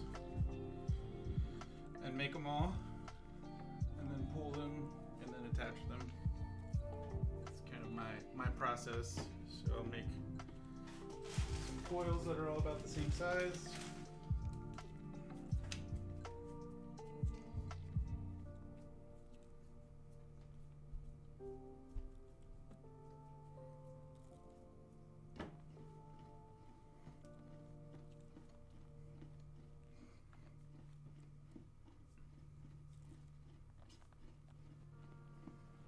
Depending on the piece, I'll make my base coil thinner or larger. It depends on how big I want the handle to be in the end. Since these are smaller cups, I'm going to go with a little bit narrower of a coil.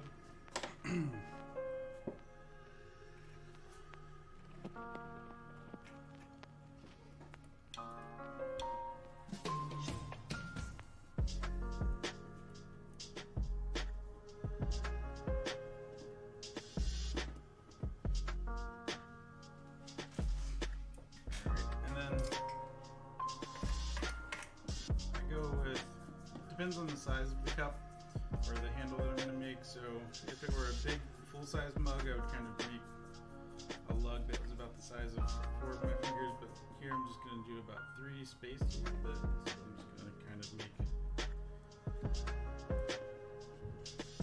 guys like so.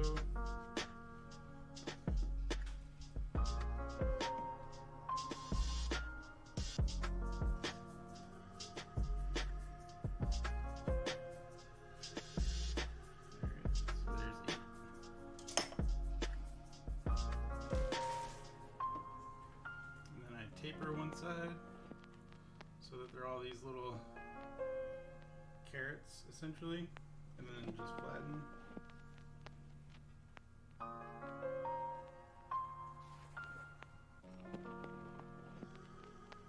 Again, making sure I keep that taper.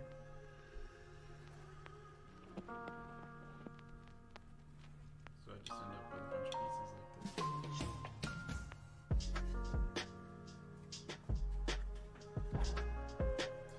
Yeah, I think that goes song to song. I'm not sure what that's about.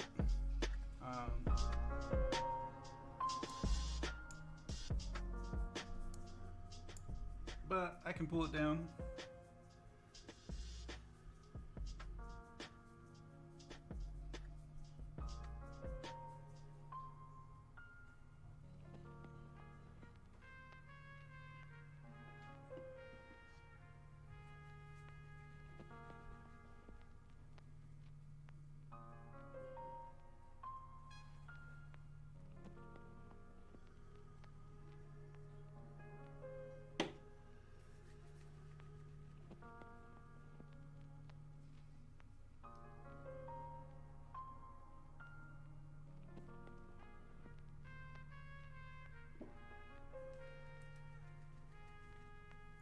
I'm just streaming the music, so it's probably some sort of just like track to track issue.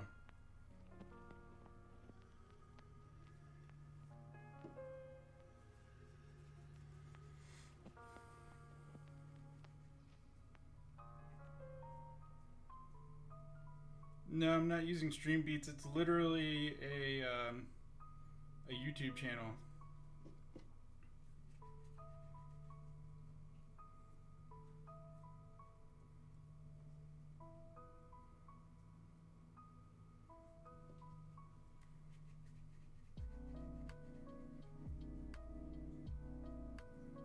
It's Lo-Fi Geek, and I believe it's called Lo-Fi Cafe is the name of the stream, and it's like no copyright, so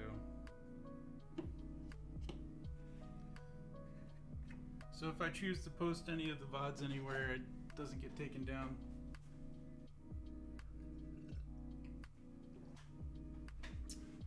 Oh cool, it's on YouTube as well. I'll check it out. The guy who makes the music put it up for free, and he didn't put any copyright claims on anything, so it's pretty nice.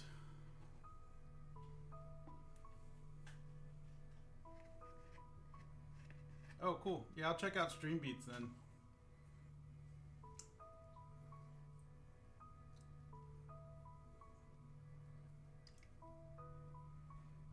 It'd be nice to change up the music a little bit.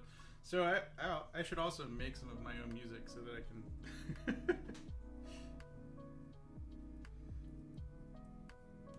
Because my own music's not copywritten either. So. So I'm just making handles like so. After I pull it, I'm just gonna cut off the end I was holding, and then just make little pieces like this for the handles.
you can't get used to seeing the clay water. You feel like it's telling you to dump it out and get fresh water.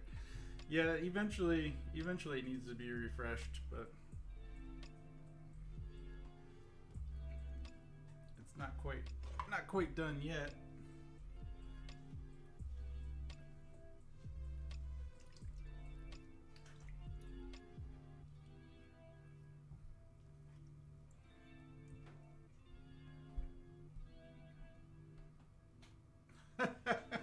You do the same thing when you paint.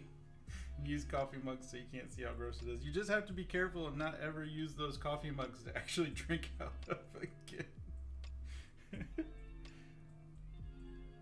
I've seen horrible things. I worked in a college for a decade.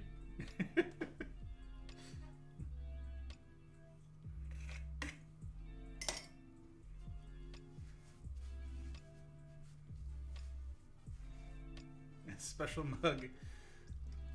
Yeah, just for paints. Yeah, we actually you can turn this clay water into slip, which is that you can use for either throwing putting texture on pieces while you're throwing, or you can add colorants to it, so you can add it back to the clay. But it's good to use the same clay body so that it works with your pots really well. So yeah, we'll just basically take an immersion blender to everything that's in here and then turn it into the joining slip and decorating slips and all that good stuff.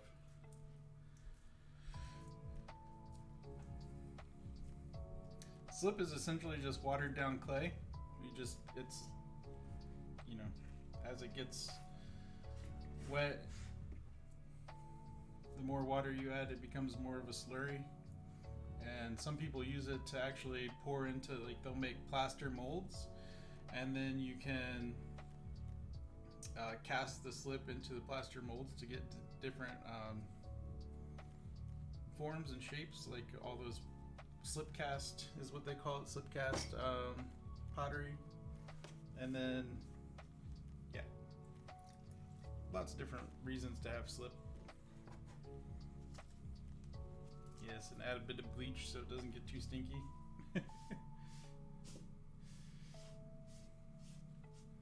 You don't want it to smell like a riverbed.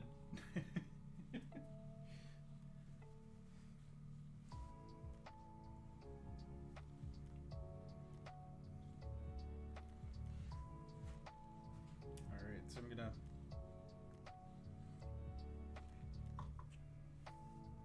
find the spot where I want to attach the handle.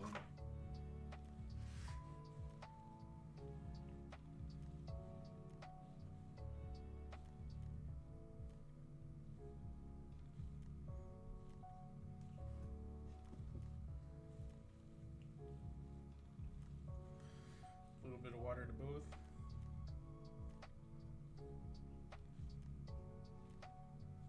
And then I'm just gonna press it in, start giving it some compression there where I want it to join.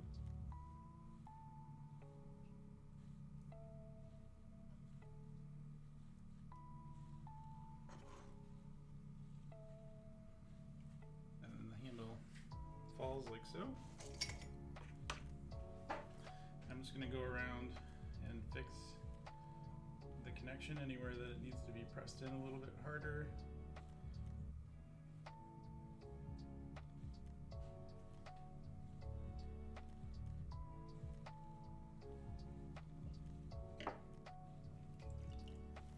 And then clean it with the sponge.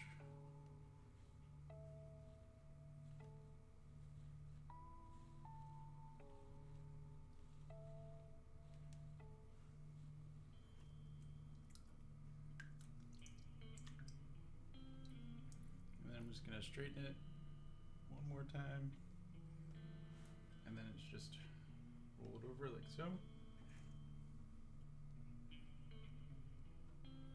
Give it a little press, seal it to the base of the cup, and then just give it the shape you want it to have.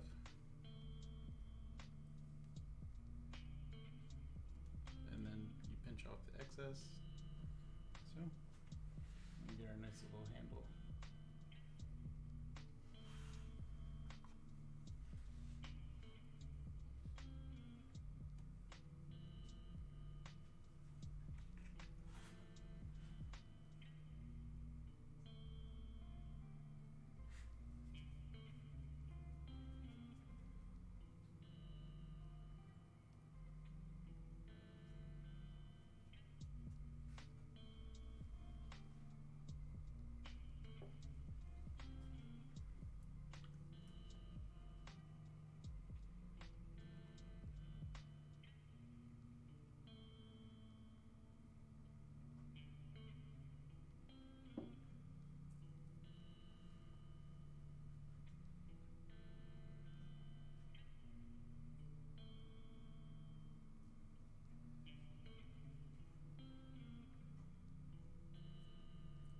Squish that on there.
cruising right through them.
I just got a couple more, then I can throw some more teacups.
favorite one for last. Where to put the handle? I really like this side.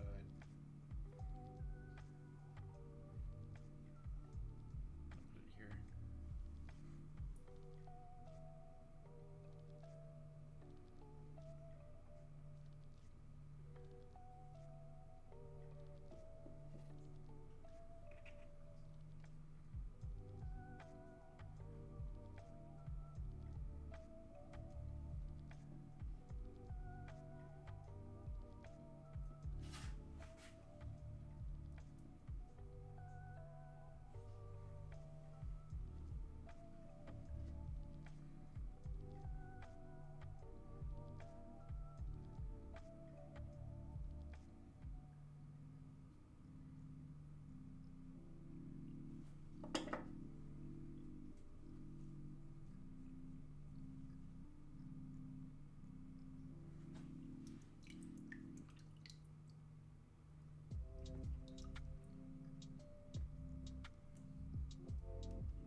Make some more.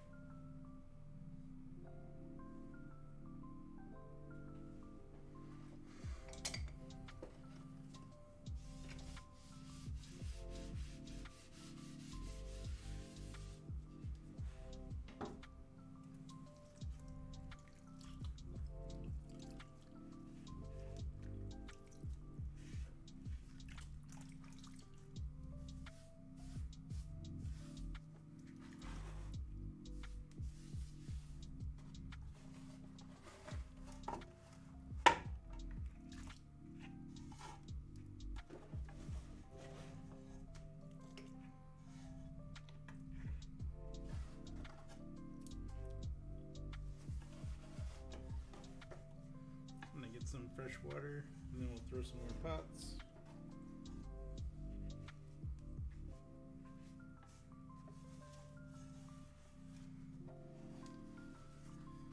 Put all the shreds in the water, yeah.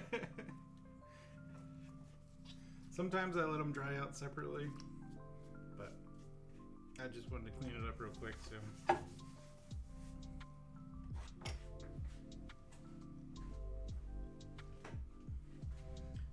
Fresh bucket of water. I'll be right back.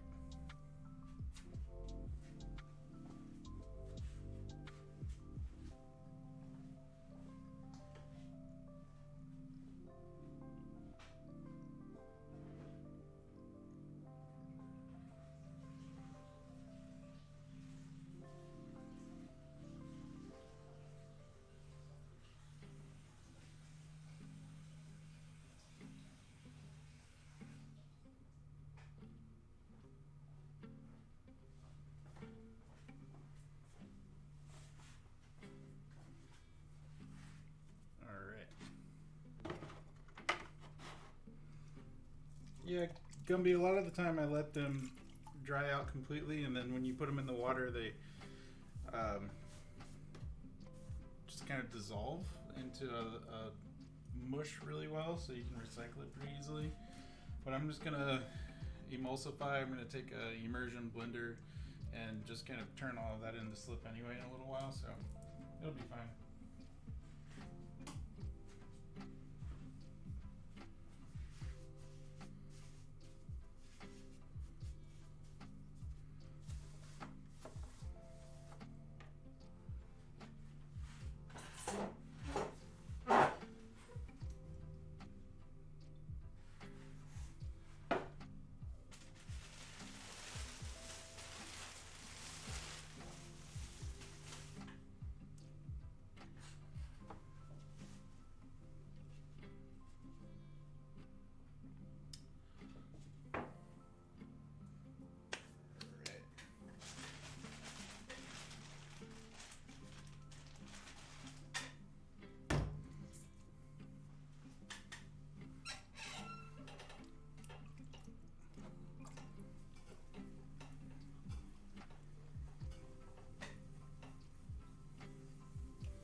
Alright, sounds good, Gumby. Go ahead and set that up. Hopefully I'll give you I'll get to check your stream out tonight.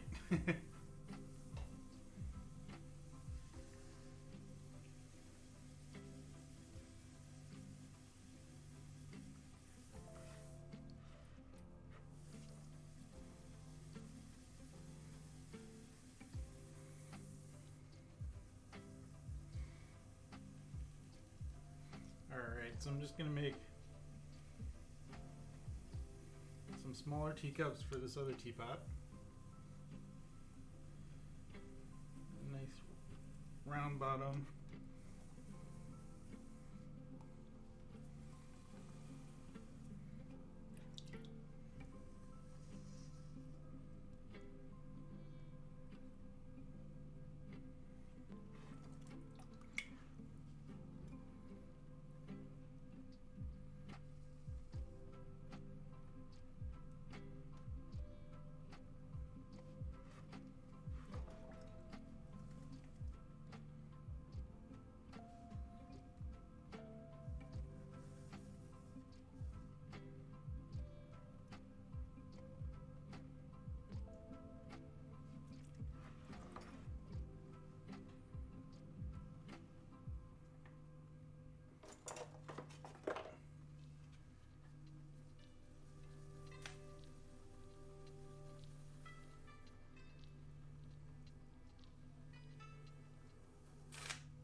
So, just choosing a little shape that I think will look good with that teapot.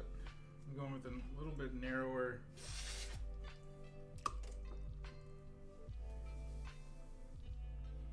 A little bit narrower of a cylinder.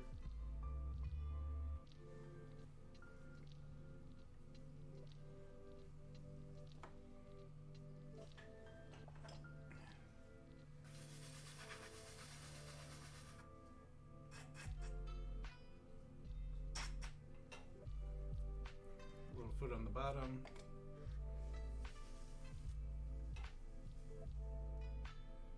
Clean up the rim. Nice and thin so it's nice to drink out of.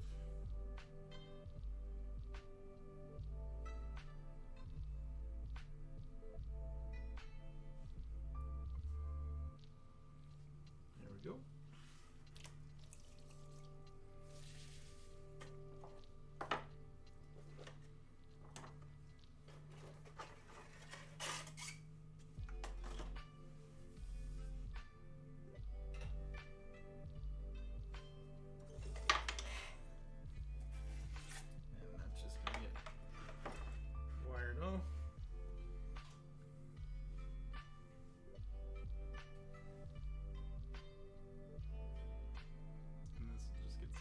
Side, so it's the little cup we're making.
4 of these. So this is number 3.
One more.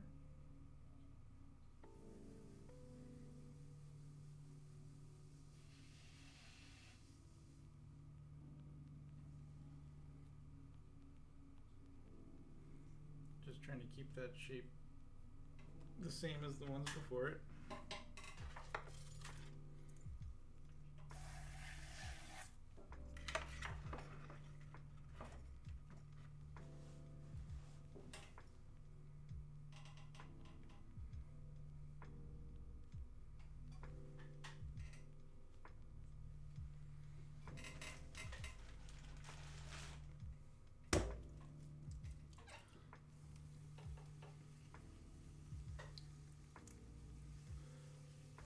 Center this up.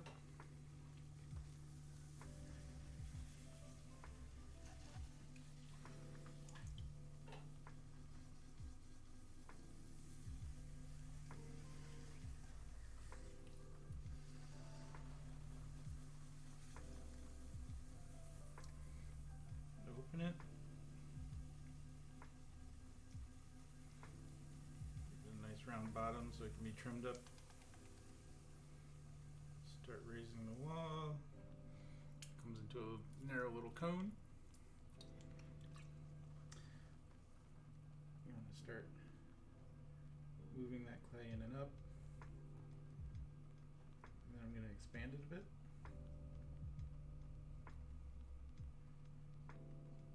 Trying to keep that rim moving straight up. Going to use the sponge to get all the water out of the inside. And I'm going to take all the texture off the side.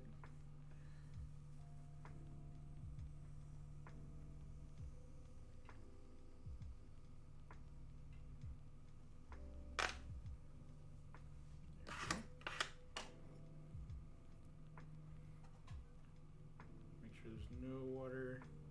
One more time. Cut the excess off the base.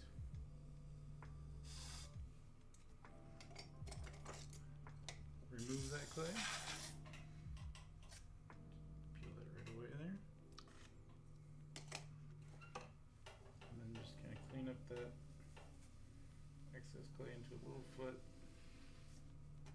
That can be trimmed on there later. And then wire it off.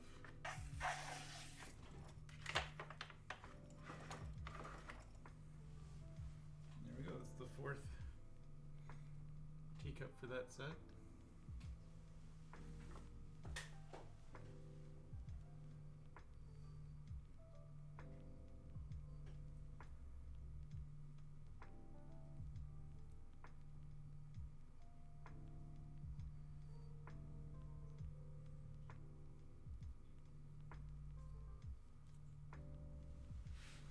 I'm gonna make one more to replace the the one that I threw around the wheel earlier.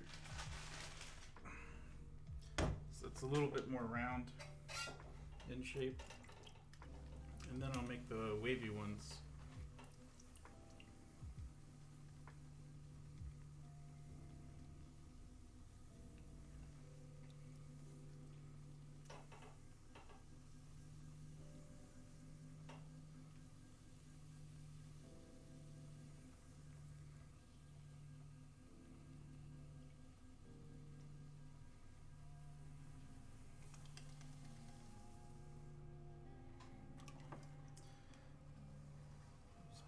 clay up into the form.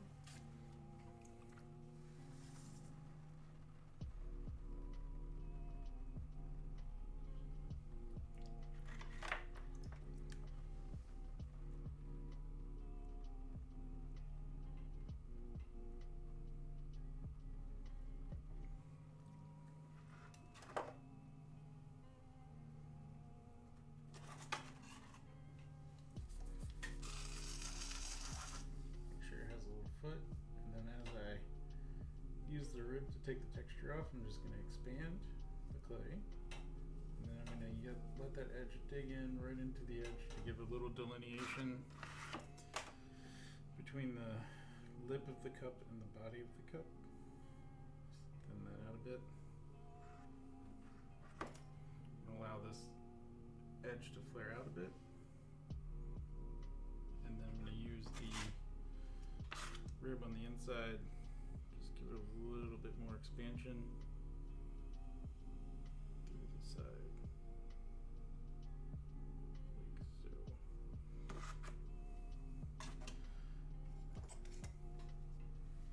I'm just going to clean up some of the excess around the bottom.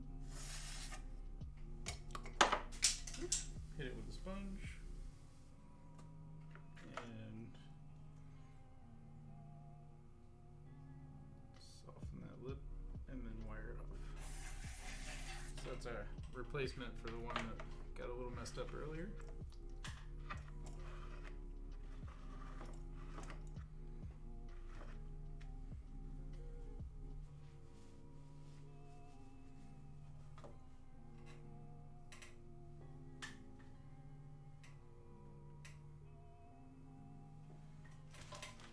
So now we're going to make some wavy ones.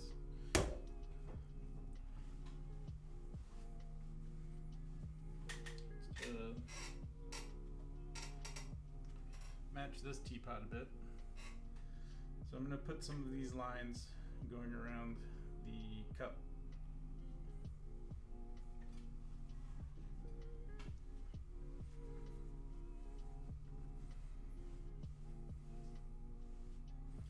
See if I can bring this camera down a little bit to get a little bit of a better angle on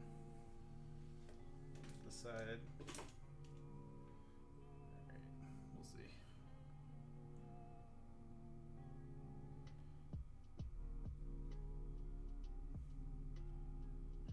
Bring that in a little bit there.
I'm going to start by thinning this out,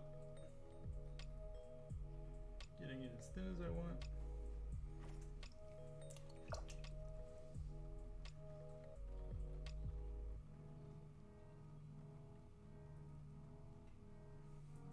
It's going to be a slightly roundish cup, similar to the very last one that I threw.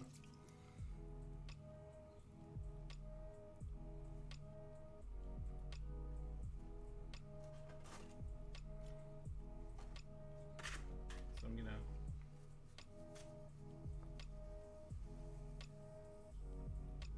shape it up a bit there. I'm not gonna put that line right at the rim. I'm gonna allow it to move up all the way through the rim. Give it a little bit of expansion.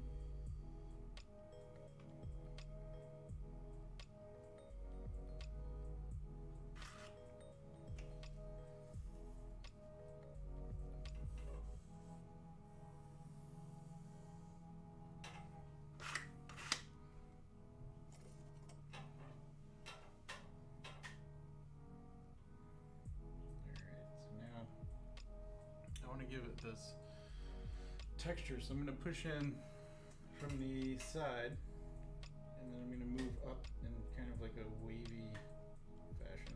So it's kind of like this.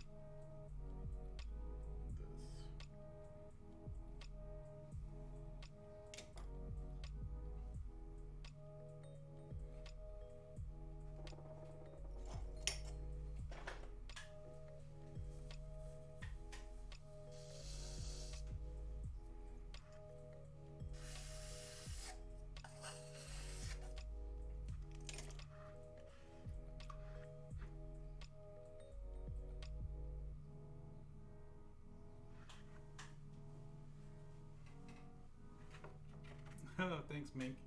Appreciate it. Yeah, so this is gonna get a very similar treatment to that other teapot to go along with it.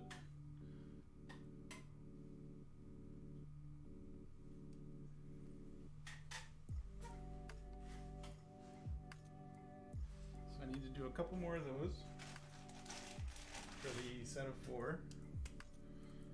And then I'm gonna make the cups for the really sculpted one, but I can't do the sculpting until it dries out a bit, so I'll sculpt those tomorrow. But I'll throw the forms tonight. So they're not gonna be very wavy right away like that one is right off the wheel, but it will be able to be sculpted later.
So now I'm gonna put the texture in it again. Again, I'm gonna start from the base and then move up kind of slowly through the piece. Maybe a little slower.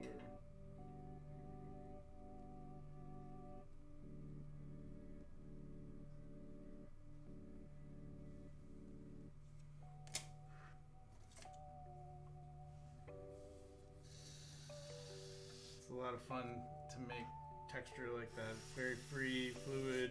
It's an energetic motion. It just kind of moves through the piece. Gives it a lot of character.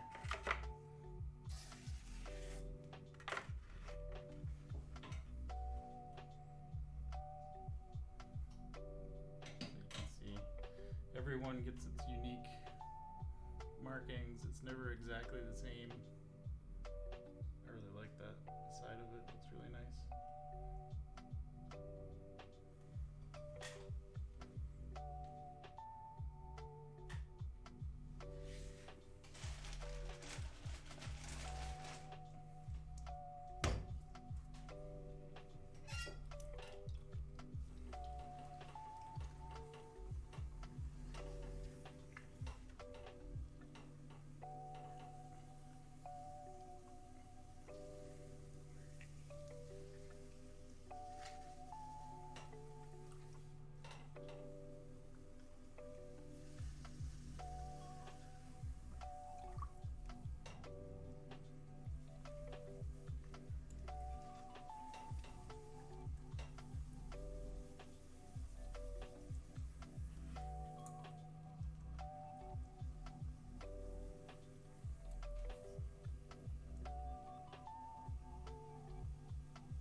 want to be pretty free with this movement. Don't want to try to make it too controlled or do exactly the same thing every time, so it's nice to kind of let go for a second.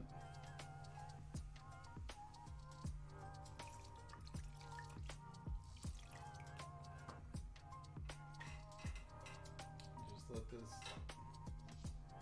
expression happen no matter what happens. There we go. And just let that exist.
I'm gonna do one more of those just to have an extra.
that's all of those.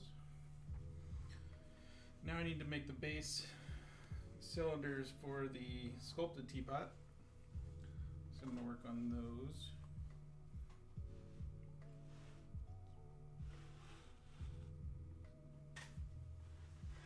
So we get an idea of where this came from, or what shape this is going to be. This is the teapot.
It's got to be a bit wider so I can get my hand in to sculpt it later.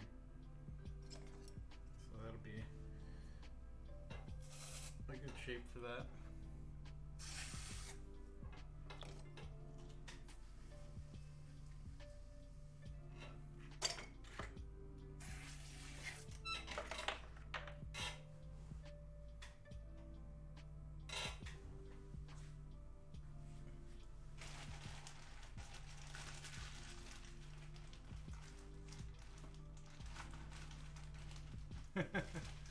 Four, 421, yep.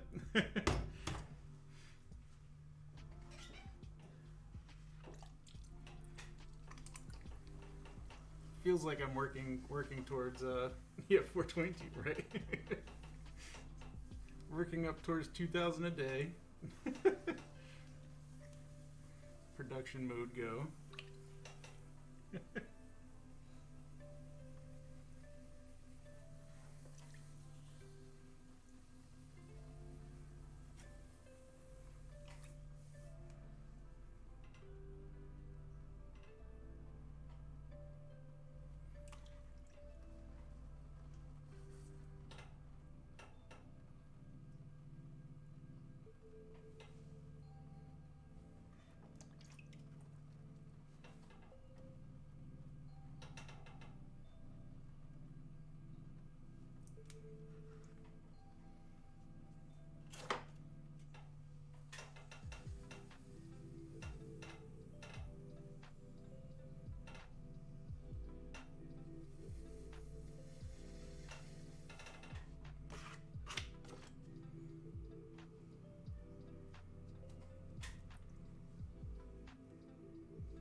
last one for the evening. I've got, what do I have in here? I got one more after that, and then I'll be good. And then I'll do the sculpting and shaping on some of these pieces, and if I can, I might work on some of that the double wall pieces that I make. So we'll call this one 1,999 then. All right, perfect. That sounds good. 1,999 teacups thrown today.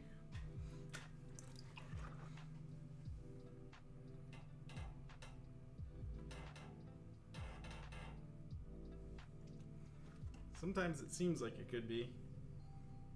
There we go.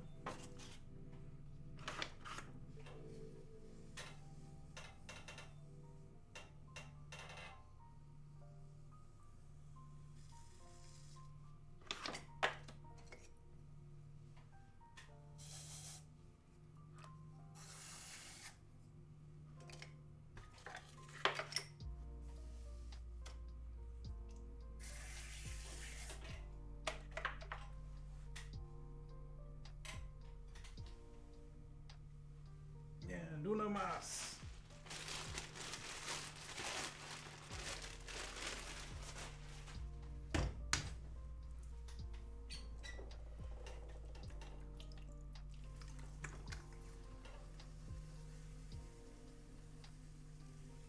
That's what I get for making so many teapots.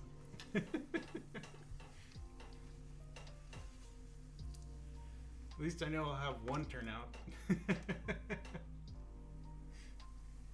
That's kind of the 10 cups per pot. Yeah, right.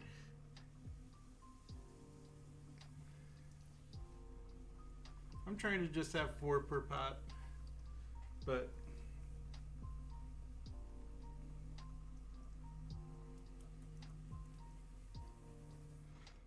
sometimes it seems like it could have made more. It's probably safer to make 10 per pot. Then you're guaranteed to get 4.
Interesting.